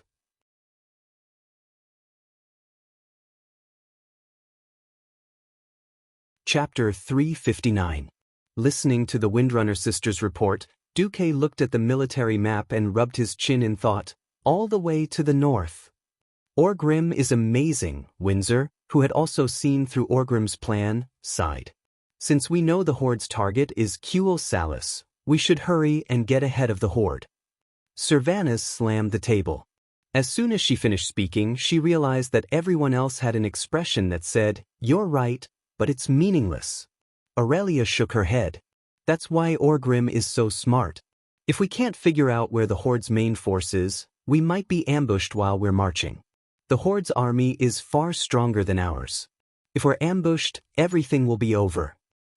We can expand our scouting range, Queen Sylvanas suggested, unwilling to give up. Aurelia still shook her head. There's no point in just warning us. With our current strength, if we fight the horde in the wild, we'll lose. No one knew how many trolls had joined the horde. The latest information was that at least 3 trolls had joined the horde. The number of trolls in each clan had always been a mystery. The worst-case scenario was that Duque's 30,000 people ran into a 100,000 horde army. No matter how brave these people were, they would just be cannon fodder. This was not a joke, because the strongest heroes of the horde were among them. Orgrim, Ghoul, Dan, Guggle, Zuluhid, Talon Gorfiend. It didn't matter if Ghoul, Dan tried his best. Even if Ghoul, Dan used 20% of his power, Duque would definitely die, and there was a high chance that he would not be able to revive.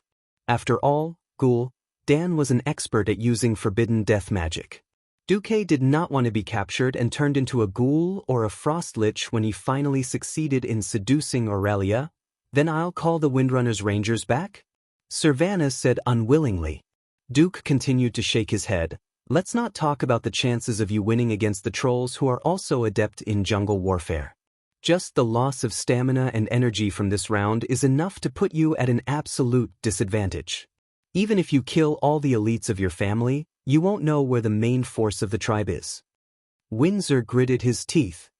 If only Wildhammer's air force had arrived earlier. We can at least fight against the wyverns of the horde. Duque nodded. I have already sent a message to Kudrin. He promised to send us a squadron of griffins in 3 days. Phew, that's the only good news. However, our intelligence blockade has yet to be lifted. My people have noticed more and more troll hunters around the camp. Windsor brought up another matter. Duque muttered to himself. Now, whether it was entering or staying, they would have to take a huge risk. If this army of 30,000 remained motionless for too long, they might attract Orgrim's attention. It wasn't impossible for him to launch a sudden counterattack. All motives still depended on the changes in the situation.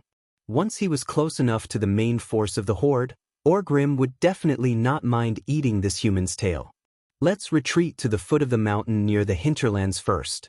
As for the warning, I can solve it the day after tomorrow at the latest. Aurelia's bright eyes widened. How? Dear Miss Aurelia Windrunner, are you interested in accompanying me on a trip to Dan Moreau? Huh? What the hell? A trip to Dan Moreau? Dan Moreau was the region where the dwarves' iron furnace castle was located. The dwarves there were defending their main city to the death. It could be said that the entire Dan Moreau was a tribe. Why did Duque suddenly want to travel to Dan Moreau? Just as Aurelia was about to open her mouth and say something, Duque suddenly placed a finger on her red lips. The finger sank into her delicate red lips. It felt pretty good. Don't ask. Just trust me and follow me. I promise I won't let you down, Windrunner. Some things were just like that. In the past, Aurelia would definitely give Duque a hard knock on the back of his head. But now, Aurelia often chose to believe in Duque. However, Queen Sylvanas was unhappy. She put her hands on her hips and interrogated Duque. Don't forget, there's still a Windrunner here. Why do you have to bring me along? Duque smirked. There has to be a Windrunner in charge of scouting the camp. Sylvanas was infuriated. Duque was obviously abusing his position for personal gain. Unfortunately, she also knew that if she were to go, she would definitely not be so cooperative with Duque. You better remember this. Sylvanas turned her head and left. I'm going on patrol. Duque did not open a portal this time. It was not a good place to open a portal. This was because the place Duque wanted to go to did not have a fixed coordinate. This required Duque to use his brain and the system to lock onto the spatial location. What everyone did not expect was that Duque waved his hand and asked Vanessa to come over. Vanessa was a little stunned. I need a skilled and trustworthy rogue. Upon hearing the word trustworthy, Vanessa, who still had the temperament of a little girl, immediately ran over to Duque. Then, Vanessa regretted it a little. Because Duque had suddenly put his claws on her waist. In fact, Duque was hugging one on each side. On the left was Vanessa, and on the right was Aurelia. Without giving them too much time to struggle shyly, Duque directly opened the portal. The dazzling bluish-purple arcane light turned into dozens of mysterious rune ribbons in the air and began to spin.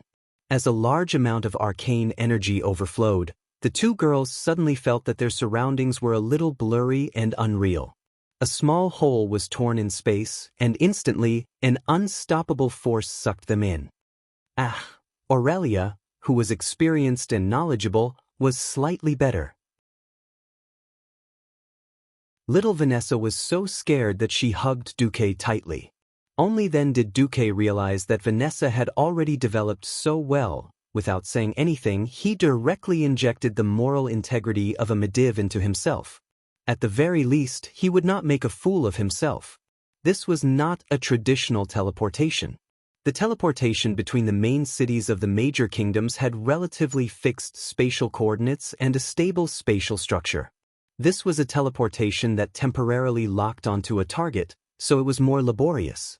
Duque quickly found the bronze-bearded Dwarven Kingdom's Iron Stove Castle, and then quickly searched for his target. Fortunately, that thing was also very big, and Duque did not have to spend a lot of energy to find it. It was Nomarigan, a level 35 dungeon in the game in his previous life. Now, it was the former hometown of the gnomes that they were forced to abandon. Once upon a time, the dwarves of Iron Stove Castle and the gnomes of Nomarigan had a good relationship, but they did not live under the same roof. Because some gnome dared to die, his hometown collapsed. All kinds of monsters ran out and killed all the surviving gnomes. Most of the remaining gnomes turned into leper gnomes. Well, it was right to think of them as a kind of neurotic gnome. Looking at the unfamiliar scene in front of her, Aurelia was a little confused. What are we doing here? We are looking for the Yao Yao spirit. Huh?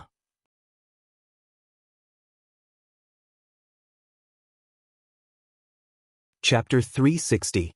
A demon spirit? What kind of monster was that? Even though she was vomiting, Vanessa still stood up shakily. She pulled out her dagger and looked around cautiously. Duque gently stroked Vanessa's head. A demon spirit is a godly creature. It is harmless to humans and animals. But it can also be extremely troublesome. Many question marks popped up on Vanessa's head. Even though she had experienced more than one teleportation, Aurelia still could not get used to the jolting feeling that felt like all your internal organs were shaken out, stirred, and then stuffed back into your body. After a while, they finally had the mood to look at this strange underground city. Nomarigan was built 172 years ago. This technological miracle city in Danmoro had been the main city of the gnomes for generations. 2 years ago, it was clear that there was another distortion in time and space. Corresponding to the incorrect 21%, the major event that should have happened 20 years after the Dark Portal happened 2 years earlier. A group of evil rockjaws, or perhaps it should be said that the cave dwellers invaded many parts of Danmoro, including the main city of the gnomes. In order to kill these intruders, which were much larger and stronger than the gnomes, the great craftsman Mechatork ordered the city's emergency radiation tank to be opened. The gnomes were waiting for the rockjaws to die or escape, while also looking for a way to avoid the radiation. Unfortunately, although the rockjaws were infected by the radiation, their attacks did not stop, nor did they weaken. The gnomes that were not killed by the radiation were forced to flee. They found shelter in the nearby dwarven city of Iron Stove Castle. The great craftsman Mechatork formed a think tank to discuss a plan to recapture their beloved city. Of course, before the gnomes succeeded, this place was a typical lawless place. In fact, before Duque transmigrated, he still remembered that the gnomes did not succeed in their battle. It could not be said that there was no progress. It was just the so-called progress of recapturing one of the main gates. What entered Duke and the other two's eyes was an extremely steampunk-style city. There were huge metal objects everywhere, long and heavy cantilevers, steam or unknown gas spewing everywhere, and shining lights, although Duke really wanted to give the gnome a high-tech name, but he didn't want to. However, Duque, who came from a more modern and more technologically advanced society, couldn't give a higher evaluation of the huge iron sheet walls and the mechanical devices that could only be fixed with ugly willows. Of course, to the world of Azeroth, everything here was undoubtedly black technology. Yep, in this world, other than the true black technology left behind by the creation titans, the races with the most high-tech elements would undoubtedly be the goblins, who had the spirit of courting death and would easily explode no matter what they did, and the dwarves, who were crazy and prone to making mistakes. Just like how the earliest steam engine might not be as powerful as a horse, the current gnome technology was a little similar. Even if a certain creation had epic-making significance from head to toe, it was very likely that it would not be able to defeat a violent demolition unit. Now, the elf ranger general, who advocated nature, was unhappy. He felt that the current Aurelia wanted to give everything she saw a steady shot. Duque rubbed his eyebrows and directly opened the ice barrier. The fierce cold wind circled clockwise in the form of a tornado, surrounding Duque and the two girls. This is... Vanessa looked at the massive ice barrier, which had a diameter of 20 meters. As Duque moved forward, she was so surprised that she could not speak. She had always known that Duque was powerful, but she did not expect that Duque could use this barrier to drive away the purple dust floating in the air. Time was running out, so Duque did not explain too much. He then led the two women into the depths of Nomarigan. Aurelia was surprised because it seemed that no one had been here for a long time. Duque was obviously very familiar with this place. Have you been here before? No, but I've read about this place in detail in the books. Duque said something that even he himself did not believe. It was exactly the time when he took his brothers to play dungeons until he threw up. There were subterranean dwellers that were only half the height of a human, or leprosy gnomes that were even shorter and had disgusting blisters all over their bodies, but Duke easily took care of them with Hand of Magic's Ice Spear spell. Duque was completely indifferent to these monsters that could only cause trouble for Earth mages. The first floor, the second floor, the third floor. It was almost like an outing. Duque led the two girls through rooms, through boxes, and all kinds of high-altitude drops. Finally, they came to the fourth floor of Nomarigan. It was an enormous steel passage. The passage of the fourth floor in reality was much larger than Duque had imagined. It was a full 50 meters wide and more than 30 meters tall. In the steel passage, there were iron floors and iron handrails all the way. With their dynamic vision, Aurelia and Vanessa easily captured a strange thing that was glowing red at the far end of the passage. It was hard to describe what it was. It was about the size of a dwarf and also had short limbs, except that its chest was extremely small and its head was enormous. Of course, the so-called head was a red light that repeatedly scanned the surroundings. Duque raised his thumb and pointed at the thing in the distance. It's a mobile alarm system, commonly known as the Yao Yao spirit. Of course, this thing is no threat to us. Vanessa, sneak over and see if it can detect you. Duque turned to Aurelia. As for you, please set up a few freezing traps in the direction of the Yao Yao spirit. Freezing trap. Any monster that steps on the trap will instantly turn into a huge block of ice.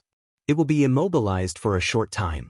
It was a skill that almost all hunters and rangers knew. Vanessa and Aurelia nodded and did as he said. 30 seconds later, Vanessa arrived in front of the so-called monster spirit. Stealth was a rogue skill that surpassed physical techniques. It could use the rogue profession's unique, focus energy to distort the light around the body to achieve an effect that was invisible to the naked eye. Vanessa was very young, but no one could deny her outstanding talent as a rogue. She was very confident that no one would be able to detect her unless she was very close to a hunter or ranger who specialized in anti-stealth. She was wrong. Just as she was about to walk past the Yao Yao spirit in sneak, the strange iron lump suddenly made a sharp sound. Intruder! Intruder!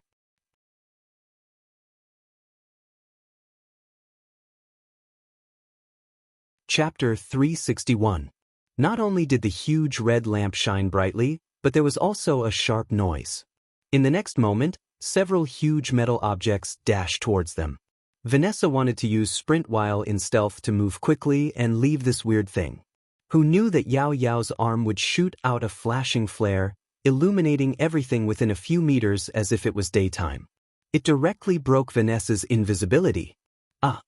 Little Vanessa finally cried out in shock. The metal creatures charged at them too, but they all stepped into Aurelia's trap and turned into large chunks of ice. At that moment, Duque shot a frost arrow and froze the Yao Yao into a large block of ice. Immediately, the huge steel tunnel returned to peace. The shock on Vanessa's face had yet to fade. Clearly, she couldn't accept that her stealth had been broken by such a weird thing. Duque asked Aurelia with a smile, "How does little Vanessa's stealth compare to that of the trolls?" "At least better than 80% of trolls." "That's enough." "Enough?"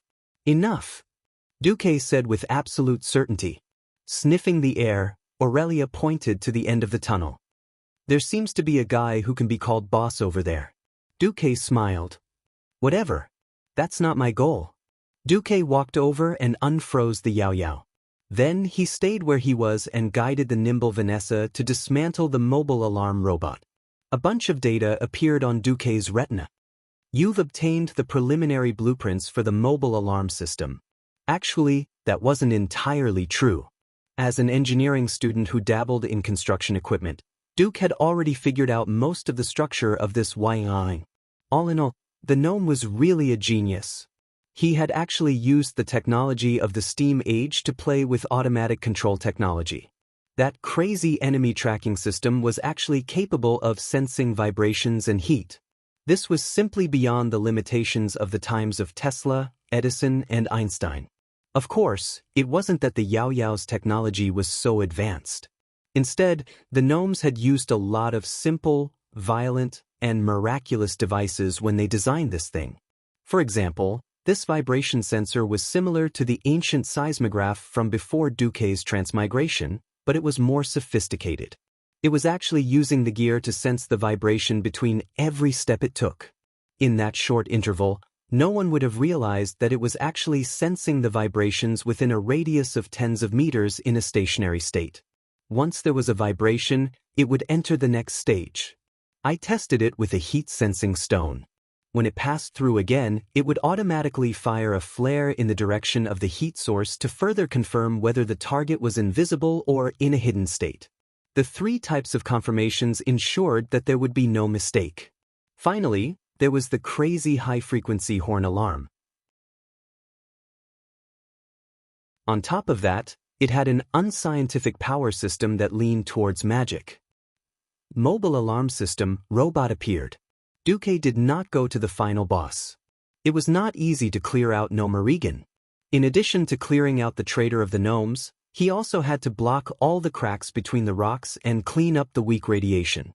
Duque didn't have the spare time to do this. So, Duque took the 2 girls directly to the engineering laboratory. A day later, Duque returned to his private army and brought back a large number of the latest models of the goblins. System Elf, are you sure there's no problem with this thing?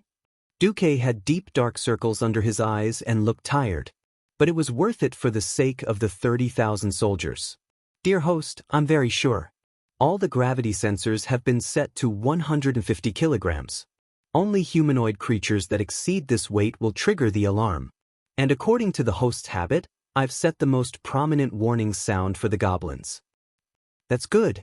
Duque almost emptied the entire engineering laboratory of Gnomerigan.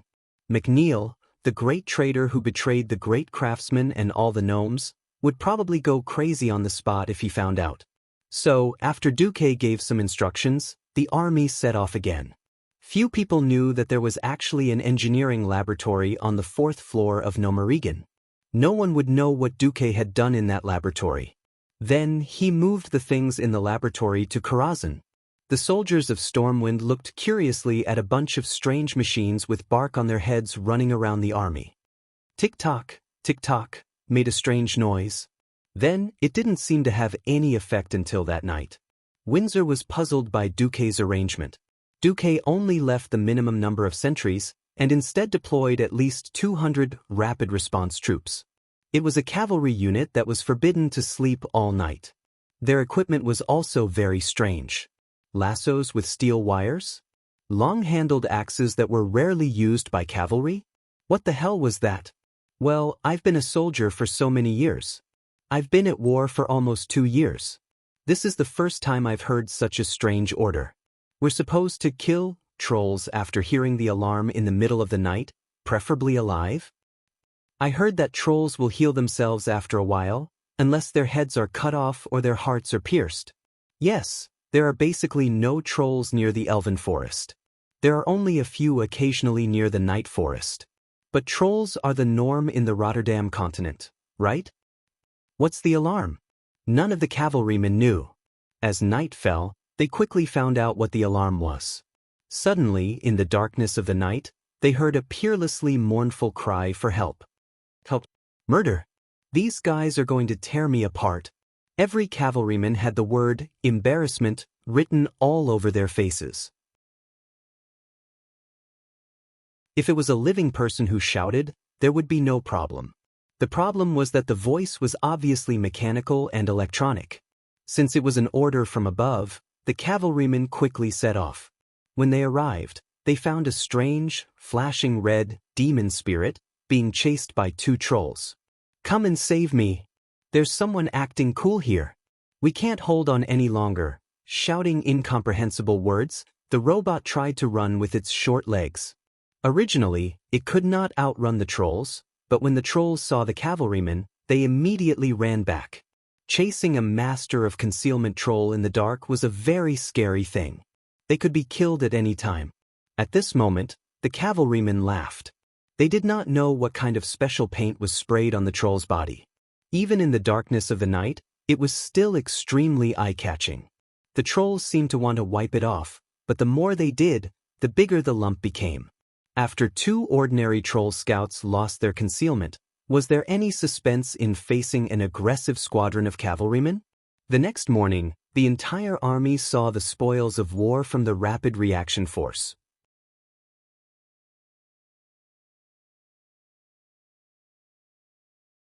Chapter 362. Troll. Fresh out of the oven, a cute and lively troll. If you dare to go in and fight with your bare hands, the troll will definitely tear you apart. Silver scale breastplate, 5 pieces. In the army, the logistics camp was in chaos. A group of Stormwind soldiers, who had never seen a troll before, fought to see the captured troll. There were all kinds of people in the camp. Windsor saw that they weren't doing well and taught them a good lesson. As more and more troll were captured, many soldiers who had lived in the relatively peaceful elven forest for their entire lives saw a troll for the first time. A veteran who had experienced at least 5 battles and was now a second lieutenant of the Alliance held a dagger and directly cut off one of the troll's fingers. Then, he fed a piece of meat to the troll and pointed at the finger that had already begun to regenerate, explaining in a loud voice. "Do you see that? This is your new enemy, the troll." The second lieutenant grabbed the troll that had tried to bite him by the hair, letting every soldier who got close to the troll see clearly. "Our ancestors have fought with these guys for generations. You were lucky to grow up in a relatively peaceful environment, but Stormwind City has fallen. However, Stormwind City has fallen, and the orcs who attacked our home have joined forces with the trolls who once fought a bloody battle with our ancestors. Now, they're all tribes. Green skin plus green skin, they're all F***king bad things. But that's not important. You just need to understand your enemy's weakness." The second lieutenant demonstrated how to slit the troll's throat. Wow, almost everyone thought that the troll was dead for sure. But even though it was vomiting blood, even though it looked very wretched, everyone was shocked to find that the troll's throat was healing on its own. The blood it spat out decreased, and in the end, it even had the strength to curse in the troll language. Such a miraculous scene scared many people. "Holy light above, are these evil creatures immortal?" a soldier asked, trembling. "Don't be silly. There are no creatures in this world that can't be killed. You can't kill it because you haven't found a way." With that, the second lieutenant stabbed the troll's heart. In the next 10 seconds, the troll struggled fiercely. Then its legs gave way and it died. Oh. The soldiers finally let out sighs of relief. Giant demons are hard to kill, but they are not truly unkillable. He would die if his heart was pierced, and he would die if his head was cut off. Due to its powerful regenerative ability, unless you can guarantee your own safety and leave the sharp weapon in its heart for more than 10 seconds, it is highly recommended that you deal with its brain. It was fine to pierce their heads with a spear or chop them off with a sword. Clean and efficient, leaving no trouble. That was the scene in full swing. Aurelia followed Duque to inspect the camp. Wherever Duque went, there would be loud cheers. "Sir Marcus, we agreed to take us back this time as well." "Lord Marcus, when the orcs?" Aurelia was surprised. "I've never seen a troop with such a strange morale." Duque turned his head. "Why is it strange?"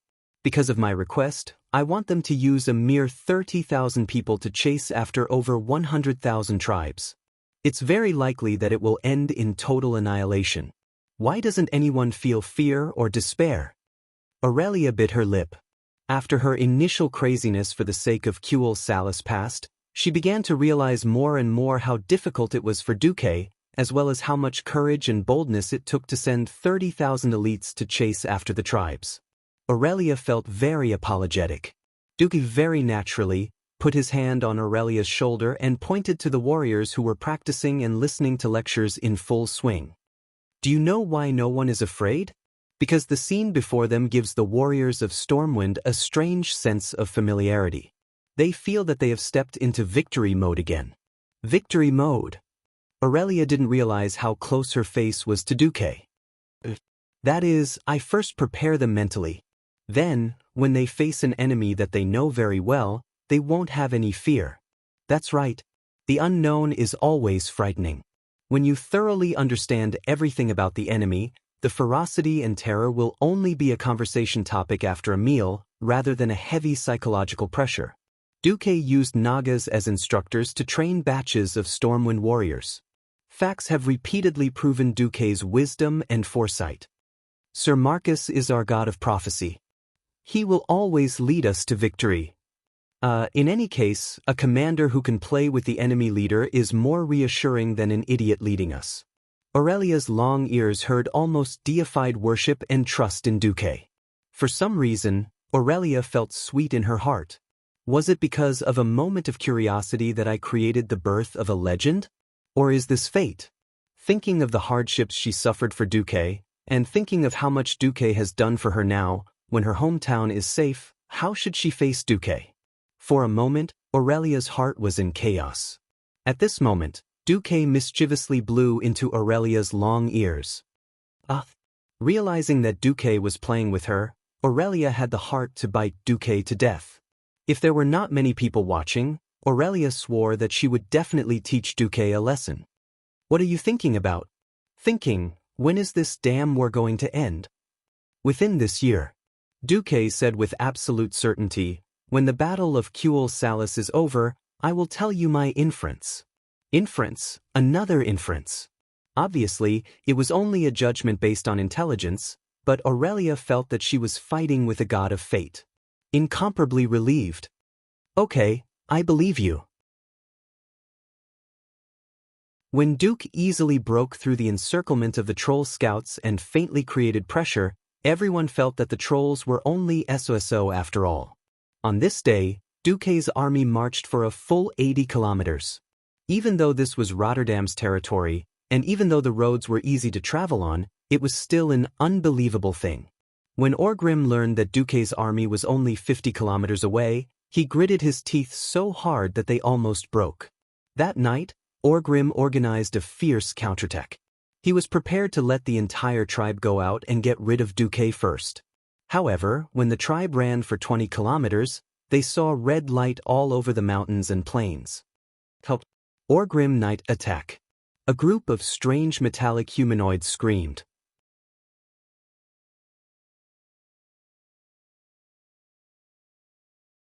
Chapter 363. It turned out that the great tribal chief could instantly create so many blue veins on his forehead. Orgrim grabbed Zujin with one hand. Didn't you say that the trolls are the kings of the forest? Is there nothing in the forest that can escape your men's detection? Then what is this? Orgrim roared angrily, his saliva almost drenching Zujin's face cloth. Zujin was speechless as he followed Orgrim's finger. Half a quarter of an hour ago, his most trusted scout had reported to him that the road ahead was unimpeded. There were no traps, no enemies, and there were no sentries within 3 kilometers of the enemy. A while ago, many troll scouts who got too close to the human camp were caught. Zujin had always thought that it was because they got too close to the humans' magic traps. Just like the thousands of years of war between the trolls and the elves, the trolls still couldn't figure out the uses of the long-eared magic. The only two things the trolls could rely on were their numbers and strong vitality. Now, it was clear that this was beyond the scope of magic. The red light that symbolized an alarm stretched from the horizon to the horizon. These strange metal creatures were shouting and yelling. The noise was so loud that it could even wake up a bear in the east. Now, the horde had two choices. The first was to retreat, but this would hurt their morale. The second was to continue running and kill their way into the human camp within 2 hours. As long as they could stick to the humans, even if there was a loss of stamina, Orgrim firmly believed that his 100,000 beastmen and trolls could easily destroy this annoying tail. Gul'dan, I need you to contact Zulu Hid. Orgrim ordered the evil warlock king not far from him. Gul'dan's face was filled with humility. Yes, great tribal chief. His wrinkled fingers drew a few runes that flowed with evil energy in the air. Along the mirror that appeared in the air, Orgrim saw his deputy. In the image, a strong gust of wind blew in the air. It was Zulu Hid and his adult red dragon mount. Feeling the uncomfortable spiritual connection, Zulu Hid frowned, but he still took the initiative to speak. Great tribal chief, the humans seem to have received the alarm, but they don't seem to be afraid of our attack. Or perhaps, they don't know how many of us are attacking. They sent less than 100 horsemen out of camp. But that long-eared powerhouse seems to be in the camp. I saw a wyvern cavalryman who got too close get shot to death. At this moment, Zhu Jin suddenly came to a realization. That's right. The humans have never used more than 200 scouts to capture me. The thing they use to alert us seems to be able to spray something that we can't wash off and stick to the troll's body. It's something that can be seen clearly in the dark. Orgrim thought of many things in an instant. He didn't understand this new thing called humans. Looking at the alarms all over the mountains and plains emitting the same light, listening to them repeat the same monotonous sentence. Orgrim quickly got over the initial shock. Keep going. Get me one of those things. Zhu Jin's figure disappeared. Even if he didn't fully acknowledge Orgrim's dominance, it was obvious that the troll had made a mistake this time. In less than 3 minutes, Zhu Jin returned with a struggling metal object with a red glow on its head that looked like a living creature. Orgrim simply and violently smashed the thing with his hammer. Zhu Jin was dumbfounded by his actions. I should have just smashed it and brought it over. No, there's a difference. If that's the case, I don't know if you brought all the parts. Orgrim carefully looked at the things on the wreckage, but he quickly felt a sense of displeasure at being fooled. Most of them were parts that he couldn't understand. Some were round, some were long, some had teeth, and there were even a few crystals that contained magical energy. Ghoul, Dan, can you sense any mysterious, communicative things? No, Chief. Dan shook his head humbly. I can only sense things like totem poles that react when they come within a certain range. It was a passive sensing device. The chief's displeasure became even more obvious. In Orgrim's eyes, these things of the humans were like giant dwarven machines. They looked good but were useless and looked scary. But in reality, they could still be dealt with hammers and axes. In the end, this was no different from the simple traps that the beastmen used for hunting. It was like tying a bell on a string. If an idiot stepped on the string, the bell would immediately ring. Full speed. Orgrim raised the doomhammer in his hand up high. 30 kilometers away, Aurelia stared at the wyvern that was hovering above the horizon. Will Orgrim fall for it? Aurelia asked Duque softly as she looked lovingly at her exhausted sister who was resting on a bed. He will. Duque's face was full of confidence. Then, the two of them looked at the huge but empty camp. There were many humanoid creatures in the camp, but they were all scarecrows wearing armor. There were only 3,000 cavalrymen that actually traveled 80 kilometers in a day. But 1 man, 2 horses, and a large number of carriages carrying supplies. They used 3,000 people to create a huge camp that could accommodate 30,000 people. There were cauldrons boiling soup, chefs distributing black bread, and patrolling soldiers. It looked no different from an army. Only their own people knew that the soldiers were only pretending when the wyverns got a little closer. Even if they were the elites of Stormwind, the soldiers were exhausted. In fact, the main force was still 50 kilometers away. A smug smile appeared on Duke's face. The horde was getting closer. Duque's horde faithfully sent back all kinds of information. Other than the old, mobile alarm system, robots from Nomarigan that were smashed by Orgrim at the beginning, all the robots within 20 kilometers were Duque's modified versions. Of course, not every horde was a high-end robot. Duque installed a simple control system that evolved from Morse code. Not all of the monsters revealed their faces. Most of them disguised themselves as small trees and fixed themselves in important positions as a passive enemy-seeking system. Although it was simple, it was enough for the system elf to summarize all the messages and calculate the number of horde that had reached a certain area. Close, even closer. When the horde's army finally appeared on the horizon and began to charge, Duque waited until the horde was 2 kilometers away before he waved his hand and the 3,000 cavalrymen quickly ran away. Orgrim was about to go crazy with anger. Even though Duque's army was right under his nose, it felt like he was raising his hammer and preparing for close combat while Duque ran into the range of the javelin. He raised his javelin and ran into the range of the catapult. When he pulled the catapult, the enemy was already so far away that he could only see the dust behind them. The chief almost spat out a mouthful of blood.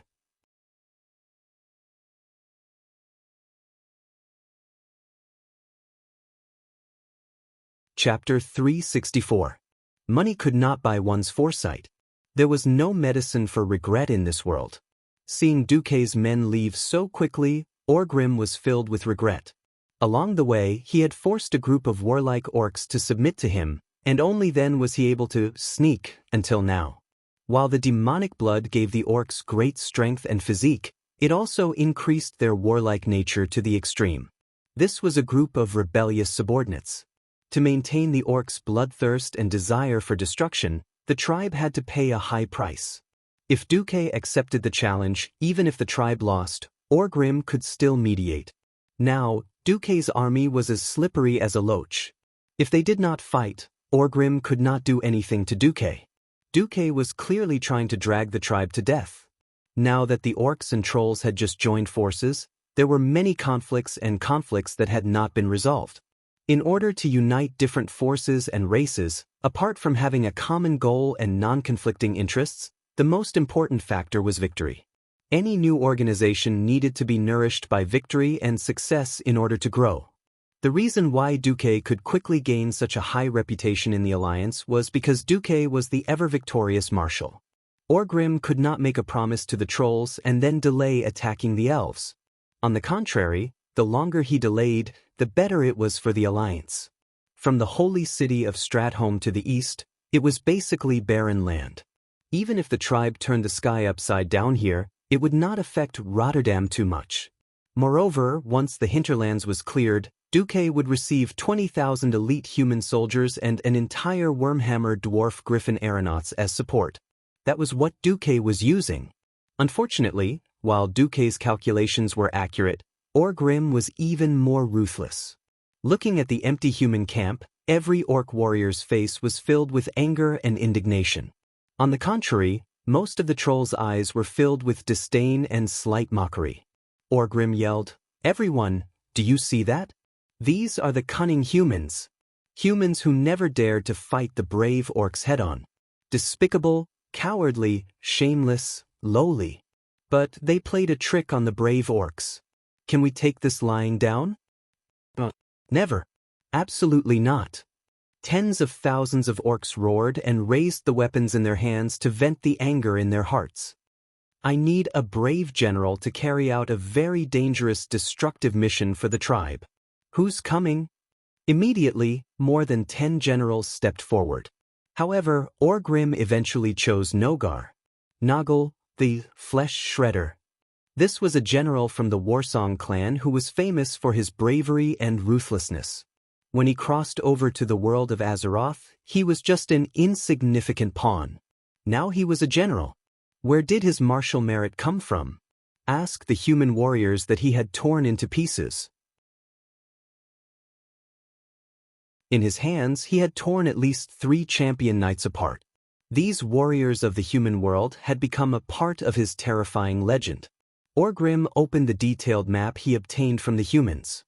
"I need you to select 10,000 of your most violent beastmen warriors to destroy this place and this place. Then, they will meet up with us here. Can you do it?" Noggle's eyes shone with a bloodthirsty light. "No problem, great chief." The next morning, Duque smiled bitterly.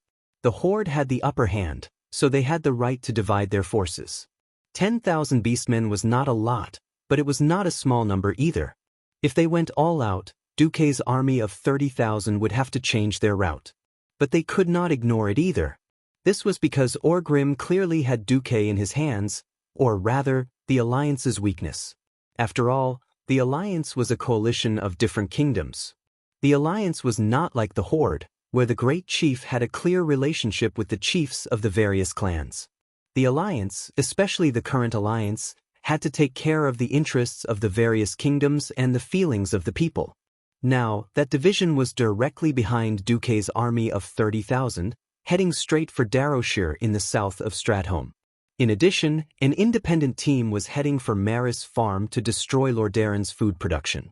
When King Tarinas heard this news, he almost peed his pants. Another 3 magic messages were sent within an hour. Duque was extremely annoyed. Why didn't the magic message blacklist me?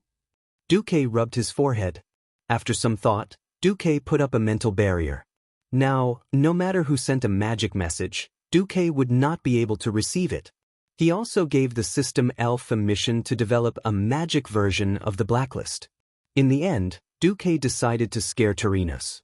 Based on my analysis of the situation, the main force of the Horde is preparing to attack Stratholme. So, I can only focus on the Holy City and temporarily give up on attacking the Horde. Duque lied through his teeth. Elucia, who was in charge of sending the messages for Duque, rolled her eyes, but still did it. No ordinary person would dare to bear the political pressure of the leader of the alliance.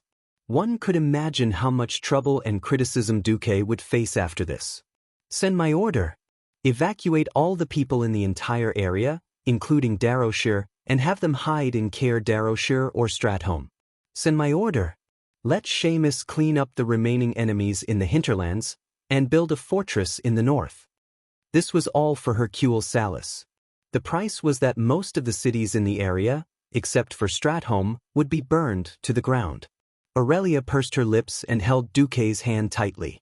It was the 18th of May.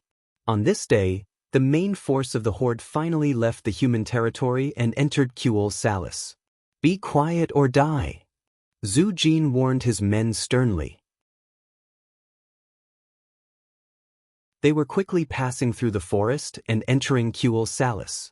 Even though they had not yet reached the damned forest with the protection of magic, Zhu Jin did not mind having an appetizer. His sharp senses were warning him that the elf was not far ahead.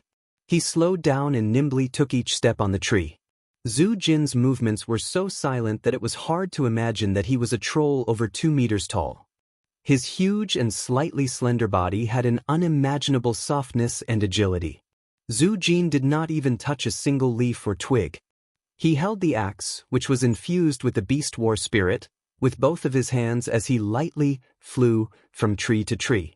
He did not want the elves to know that they were coming, at least not now. Together with the Amani trolls around him, he silently watched as a team of 20 elven border patrols walked into their ambush.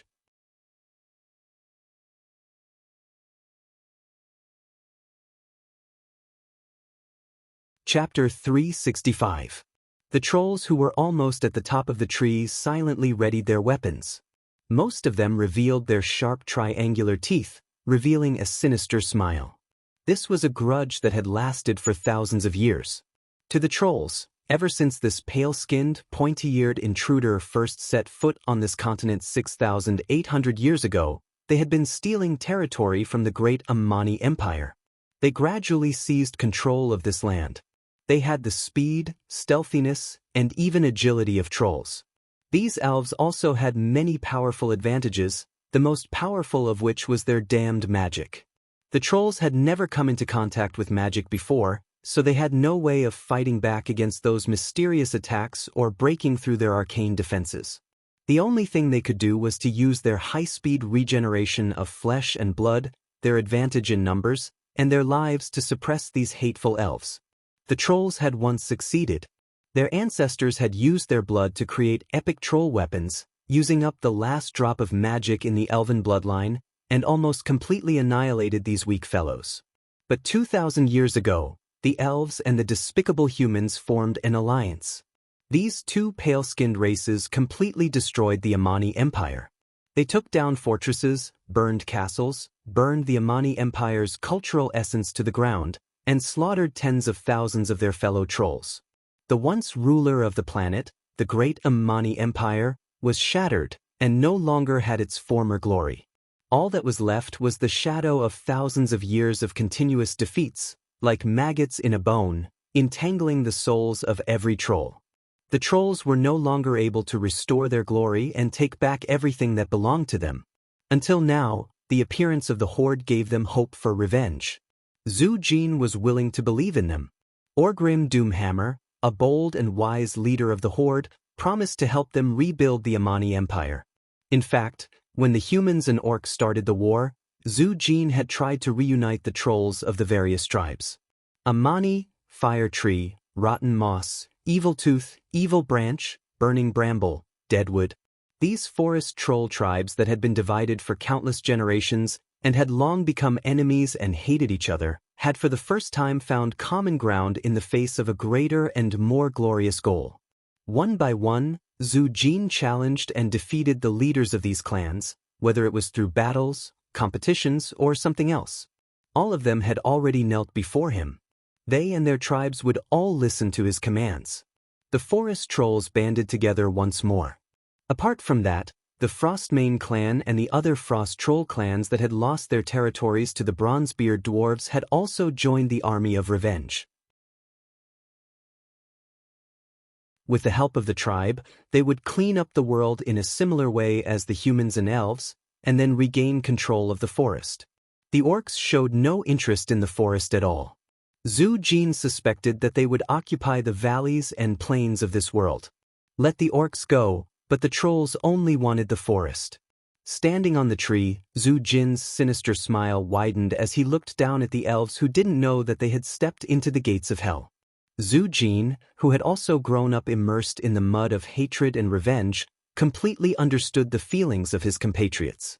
They had already infiltrated deep into the elves' homeland and were preparing to slaughter the elves on the land that they had stolen from their hands, the land that the elves believed to be their homeland and incomparably safe.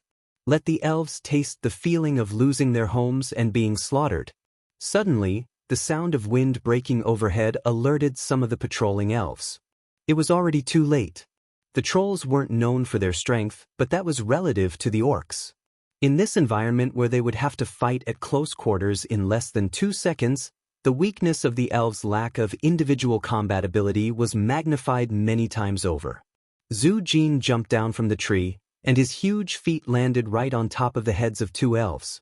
The huge weight and the acceleration of gravity easily broke the necks of the 2 elves. Before his feet even touched the ground of the forest, Zhu Jin threw out his axe with a strange technique. The sharp giant axe, spinning in midair, easily flew between the 2 elves. Before they could react, the spinning blade of the axe had already sliced open the throat of the elf who was facing Zhu Jin. In less than half a second, the axe cut deeply into the head of the elf who was slightly further back. The other axe did the same. The speed at which it fell was almost as fast as the 2 elves who had been trampled to death by Zhu Jin. The remaining 4 elves lost their lives and collapsed, their blood splattering on the leaves of the forest grass. It was a ghastly sight. Before they could even scream, the rest of the elves were also taken care of by the trolls who descended from the sky like lightning. Zhu Jin was very satisfied with this ambush that was like an appetizer. Cut off their heads and hang them up. If there's a chance, tell the elves that the trolls are coming. On all fronts in the southern part of the Long Song forest, the trolls attacked the elven patrols in a frenzy. Some troll armies easily won, while others paid a heavy price. What? You're saying that some of the elves predicted our arrival and made arrangements to surround and kill us? Zhu Jin was very confused by his subordinate's report. If this was a battle where the trolls were warned from above, then the trolls' losses would undoubtedly be much greater. Unfortunately, the trolls only suffered a crushing defeat in less than 1/5 of the area. The rest were overwhelming victories. Whatever will leave the rest to the orcs. Let's see if Orgrim can break through those damned elven defensive spells like he promised. What are you doing? When Dan approached Orgrim, the great chief barked out a warning question. There are some things that you should see for yourself, Great Doomhammer. Dan bowed deeply. Orgrim nodded and put the hammer on his shoulder, indicating for Dan to lead the way. Dan turned around and led Doomhammer and his personal guards back. Soon, they arrived in front of a large pit that had been dug out. At the bottom of the pit was a large stone, and the rough surface of the stone had countless intricate runes drawn on it. Those strokes were definitely the work of a clever creature. But that wasn't the point. Even someone like Doomhammer, who knew nothing about mystical abilities and spiritual power, could feel the energy emanating from this heavy stone. This is the elven trap? Orgrim asked. Yes, and it's not just a trap.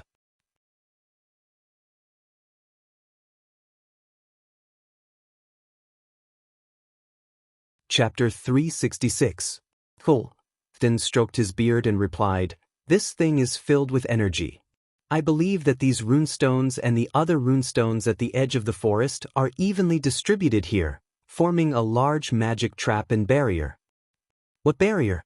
They didn't stop us or cause any damage, Orgrim pointed out.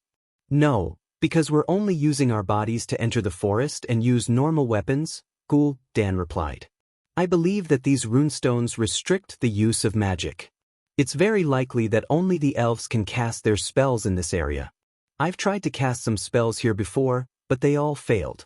If I retreat 10 steps to the other side of the mountain, I can cast spells again. Orgrim was solemn. This was no laughing matter. He clearly remembered how destructive human magic was. If it wasn't for the Beastman warlocks suppressing the human mages, the Beastmen would have had to pay a heavy price to defeat the humans. This was why he didn't exterminate the Shadow Council that he hated so much. Human magic originated from the elves. He knew how powerful Dan was.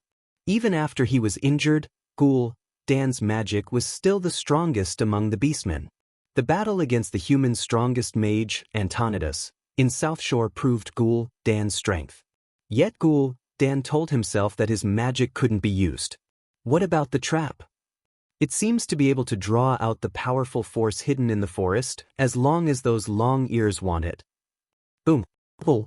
Dan grinned, his mouth making sounds as if he was about to explode. How many can it deal with at once? Dan laughed sinisterly as he raised 5 fingers. 5,000? Orgrim probed. 50,000, and as long as it's within the range of the rune, as long as it's densely packed, killing 10,000 trolls isn't a problem.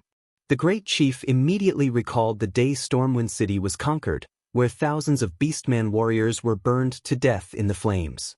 Even though the Blackrock tribe Beastmen had a certain level of fire resistance, they weren't immune to fire. If the fire was big enough, they would still be injured and die. After Orgrim knew the answer, he jumped in fright and simply raised his hammer. His meaning was very clear. Is there any way to destroy it? No, this is too wasteful. I can turn it into a storm altar and use the power of the runestone to strengthen creatures. Dan's hunchbacked body gave off an evil aura. No orcs will participate in your strengthening, the great chieftain refused sharply. They have indeed become stronger. Orgrim stared at Dan, his eyes filled with killing intent. Stronger, greener, less intelligent, and more violent. Dan lowered his head. He did not plan to openly oppose the great chief at this time. I plan to strengthen the ogres. Perhaps there will be some changes in their bodies. But that has nothing to do with the orcs. It had nothing to do with him, so he let it go. Feeling that the loss of the tribe's elites would cause their fighting power to drop, Orgrim agreed. Just like how he agreed to let the dead humans become Death Knights to join the tribe. The preparations went smoothly and took a lot of time. Initially, Orgrim thought that Zhu Jin would be impatient. Unexpectedly, Zhu Jin said, "My ancestors spent hundreds of years and still couldn't break this barrier. I don't mind waiting a few days or months as long as I can break it. The trolls can wait." After saying this, Zhu Jin ran off to kill the elven patrols outside.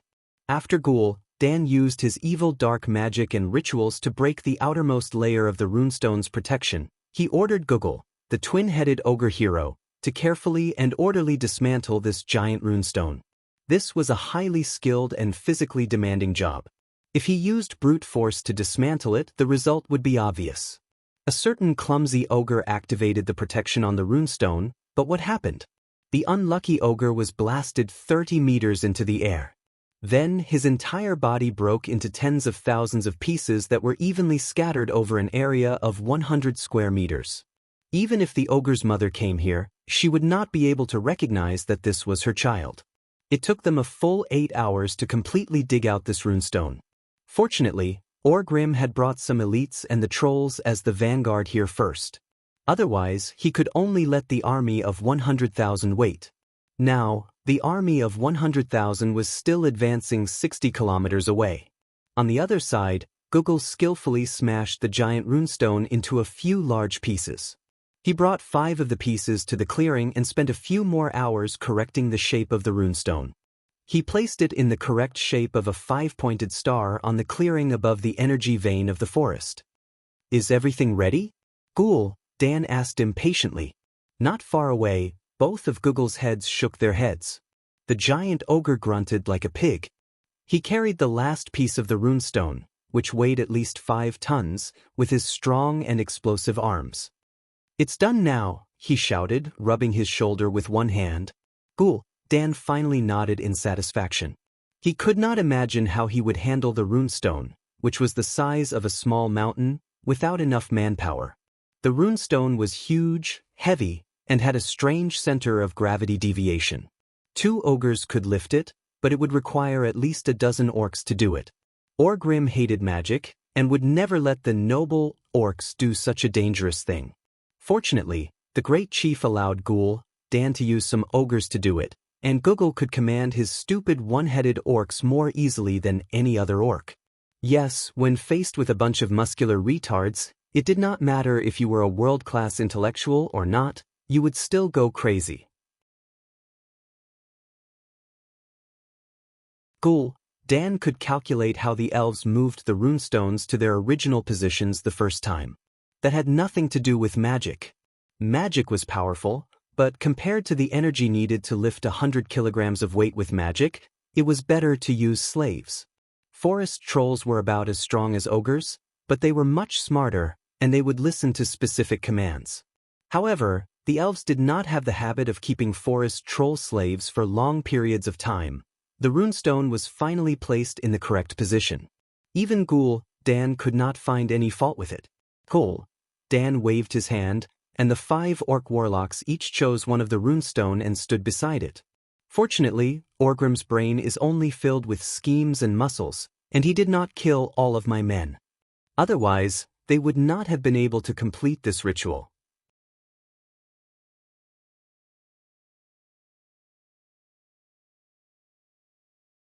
Chapter 367. Just like before, while Ghoul, Dan believed that he would succeed, he wasn't completely sure. However, as an evil warlock with an unparalleled spirit of exploration, there was nothing he couldn't sacrifice. Furthermore, Ghoul, Dan believed that if he failed, he would survive unscathed. "Let's begin." He nodded to Kurger, who was shouting at the assembled ogres. He was recruiting lab rats. After some pushing and shoving, grunting and cursing, the weakest of the ogres walked forward. Of course, no matter how weak he was still several times heavier and twice as tall as a human. Google shouted an order at the ogre. The ogre looked like he was ready to die a martyr, shrugging his shoulders as he walked into the empty space in the middle of the stones. He stood in the middle of the pentagram and waited, not moving. One of the strengths of the ogres was that they would stand firmly after being asked to. If not for another order or to find food, an ogre could stand there for hours, not moving an inch like a marble statue. Ghoul, Dan often felt that these fellows had evolved from stones. This could also explain their thick skin that could easily block blades, as well as their ridiculously low intelligence. If Ghoul, Dan ordered them to move forward, they would first spend a few seconds thinking about their demon life, perhaps thinking about the human delicacy they ate the night before drooling. Then, they would randomly choose a direction to move forward, killing everything they didn't like along the way. Sometimes, this included their own kind or their master. If he had a choice, Ghoul, Dan definitely wouldn't order these idiots around without Google, Dan's permission. With Google around, at least these idiots would walk in the right direction, and they wouldn't have to worry about hurting their own people. Of course, efficiency was still a mystery. Sometimes they could contemplate life while being stabbed in the thigh with a knife. Only with the twin-headed ogre around would their efficiency reach a passable standard. Dan's thoughts returned to the present. He raised his arm and began to resonate with the dark energy that the Burning Legion's vice leader, Kill Jaden, had bestowed upon him in Draenor. The evil power tore through the plane and crossed through space, pouring into Ghoul, Dan's body. As a medium, he immediately split it into 5, sending it to the soul crystals in front of the 5 warlocks' chests, and then into the rune stones in front of them. The stench, decay, and depravity were corroding the arcana power that originated from nature. This was not without cost. The origin of nature instinctively resisted the corrosion and invasion. A dazzling radiance burst forth from the depths of the earth and was directly transmitted to the runestone. The energy visible to the naked eye fiercely attacked the 5 warlocks who attempted to pollute the runestone. The power of the counterattack was so violent that the skull staff of the warlock standing in the south cracked on the spot. Less than half a second after the stench and filthy death aura flowed out, the power of the earth seemed to have found a vent and suddenly attacked the warlock. Woo, the unlucky ones with insufficient strength were always the first to suffer. The power of nature crashed into that guy's body like a raging wave. One could see that there were unknown plants growing out of every pore on his arms. Trash. Gul then spat. Without needing his reminder, Gujar grabbed the dead warlock and took his place. 3 seconds later, Gul Dan had to do the same thing as the two-headed ogre magician. This helpless feeling of having to personally take the field made Gul Dan very unhappy. Fortunately, the remaining 3 fellas were clearly a cut above the 2 dead men from before. Now, the 5 pharaoh each chose a stone in front of them and poured dark energy into it. When all the rune lines on the 5 runestones were filled with black light and vibrated, Gul Dan focused his mind and chanted a short incantation. Every note of the evil spell contained a taboo smell of blood, which made Orgrim, who was watching from the side, very uncomfortable. The great tribal chief frowned. Unfortunately, he had no other choice. Shamans were not good at breaking through enemies' magic defenses, and the only powerful shaman under him was Zuluhid, whose strength was clearly 2 levels lower than Gul Dan's. More dark energy flowed through Gul Dan's wrinkled skin and into his runestone from his scarlet fingertips. But this time, it wasn't just a simple injection of energy. The overflowing demonic aura turned into a black comet, passing through the stone on his left at high speed before jumping towards the stone on his right. The demon's power did not stop there. It continued to move to the near left, then to the far right, and finally returned to the stone in front of him. A glowing pentagram connected all 5 stones. Wherever the black comet passed, it would quickly turn black. There would no longer be any signs of life. Countless complicated runes would appear on the ground. In the next moment, the sky above the altar suddenly darkened. The corrosive energy shot thousands of meters into the air before exploding. Soon, a strange storm appeared in the sky. It was made up of a white tornado that moved clockwise and a black tornado that moved counterclockwise. The storm stretched from the ground to thousands of meters in the sky and could be seen clearly from hundreds of miles away. This terrifying storm alarmed the entire area. All the high elves who were fighting the trolls were alarmed. The ogre in the pentagram was still like a statue, standing there stiffly, even though Gul Dan could see the clear fear in that fellow's eyes. Unfortunately, he was facing Guggle, a natural 2-headed ogre, the absolute ruler of the ogres. No matter how afraid he was, even if Guggle wanted him to die, he had to obey. Very good. Guggle chose a good guy. Gul Dan grinned evilly. The power of the earth resonated with the sky. The power of the magic runestone was directed by Gul Dan to the ogre standing in the middle. He wasn't trembling, but his heart was trembling. A black halo enveloped him. At first, it was one circle, then countless circles. The black energy seemed to solidify as it poured onto the ogre's body. More and more energy poured onto him, finally forming a huge black sphere.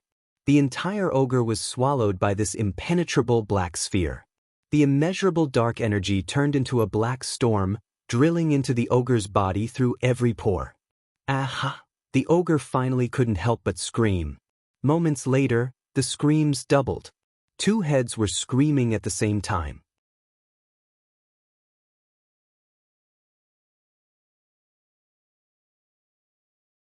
Chapter 368. Gul Dan was trembling, but he was trembling in excitement from this new creation. A few minutes later, as the light gradually dissipated, the creature standing in the middle slowly revealed its true appearance. Gul Dan eagerly waited for the light to fade so that he could see the creature that his storm altar had created. There was still an ogre standing in front of them, but there were some changes to this creature. Although it was larger than before, some of its proportions had changed. Its stomach was not as large, its arms were not as long, and its legs were not as curved, making it more agile. It also had 2 heads. This was definitely an unexpected surprise. No one knew better than Gul Dan what a twin-headed ogre represented. In Draenor, twin-headed ogres were very rare. They were larger and stronger than their own kind, and more coordinated. They were worshipped by all single-headed ogres and were recognized as the supreme kings of the ogres. Google was one of them. No, he was even rarer. He was proven to have enough intelligence to be a mage. Dan had found this twin-headed ogre when he was still young and trained him very seriously. Google was a reliable assistant and a powerful warlock, and he had accompanied Dan to this day. Now, it seemed that Google was no longer alone. A twin-headed ogre. And it was clear that he had high intelligence and coordination. Most importantly, this kind of ogre mage with two heads was born with the talent of casting multiple spells. He could maintain his powerful close combat abilities while also casting unparalleled spells. The power that came from the source allowed the twin-headed ogre mage to quickly recognize Dan as his master. Then, Dan had Google explain to him everything he needed to know about the horde. The ogre mage listened quietly, absorbing everything like a sponge absorbing water. The birth of this mage was definitely good news for Dan, who lacked soldiers. Of course, to Orgrim, these were larger and more powerful warriors. The great chief did not care that these new creatures were completely loyal to Dan and not him. For a horde with such a large population, twin-headed ogres and ogre mages were just a small part of it. As long as he controlled the entire tribe, no matter what kind of thoughts the people under him had, they had to serve the tribe. Orgrim smiled and turned to leave. Because Dan would complete the rest of the work, the great chief did not care how many twin-headed ogres this power could create. Orgrim's focus had always been on the bigger picture, such as the complete loyalty of the trolls. However, an accident interrupted his good mood. Something happened to Zhu Jin. It was a premeditated ambush, a sharp arrow that almost pierced Zhu Jin's heart. This almost ruined Orgrim's plan to bring the trolls into the new horde. Seeing the familiar emerald arrow on Zhu Jin's chest, Orgrim raised his eyebrows. Just a centimeter more and Zhu Jin's heart would have exploded. The entire arrow, over 60 centimeters long, pierced through Zhu Jin's body. Moreover, the strange power contained within the arrow refused the ogre's healing ability. To make matters worse, Zuluhid told the great chief that pulling it out by force might cost Zhu Jin's life. Orgrim was very clear of Zhu Jin's importance. Since the other troll tribes had just submitted to him and had yet to complete the alliance between the beastmen and trolls, Zhu Jin, who was equivalent to the great chief of the trolls, was indispensable. Orgrim gritted his teeth and said in a low voice, "Who did it? Aurelia? Or Servanus?" Orgrim could not remember every enemy's name, but the most outstanding ones could not be ignored. "I don't know. There were 3 very powerful female elven rangers who looked very similar to me." Zhu Jin gritted his teeth and replied, "More accurately, there were 4 of them, but the last one was slightly weaker." 3? 4? Of course, Orgrim did not know about the Windrunner sisters. Just like how it was difficult for him to differentiate between different races. Face blindness after crossing races was a common case. "Rest well, the tribe will avenge you," Orgrim comforted Zhu Jin. From what he saw, Zhu Jin would need a lot of time to get rid of the mysterious green power. Who knew that Zhu Jin would suddenly pull him back? "I saw the changes of the times, and I saw how insignificant I am. So I need power. Power of magic. Mysterious power. I heard that you used the elven runestones to make an altar." Dan's altar? Orgrim had never been too interested in Dan's evil magic, so he had to remind Zhu Jin. "The latest news is that out of every 10 ogres, 3 will die during the ritual, 6 will become 2-headed ogres during the ritual, and only 1 will truly obtain the power of magic."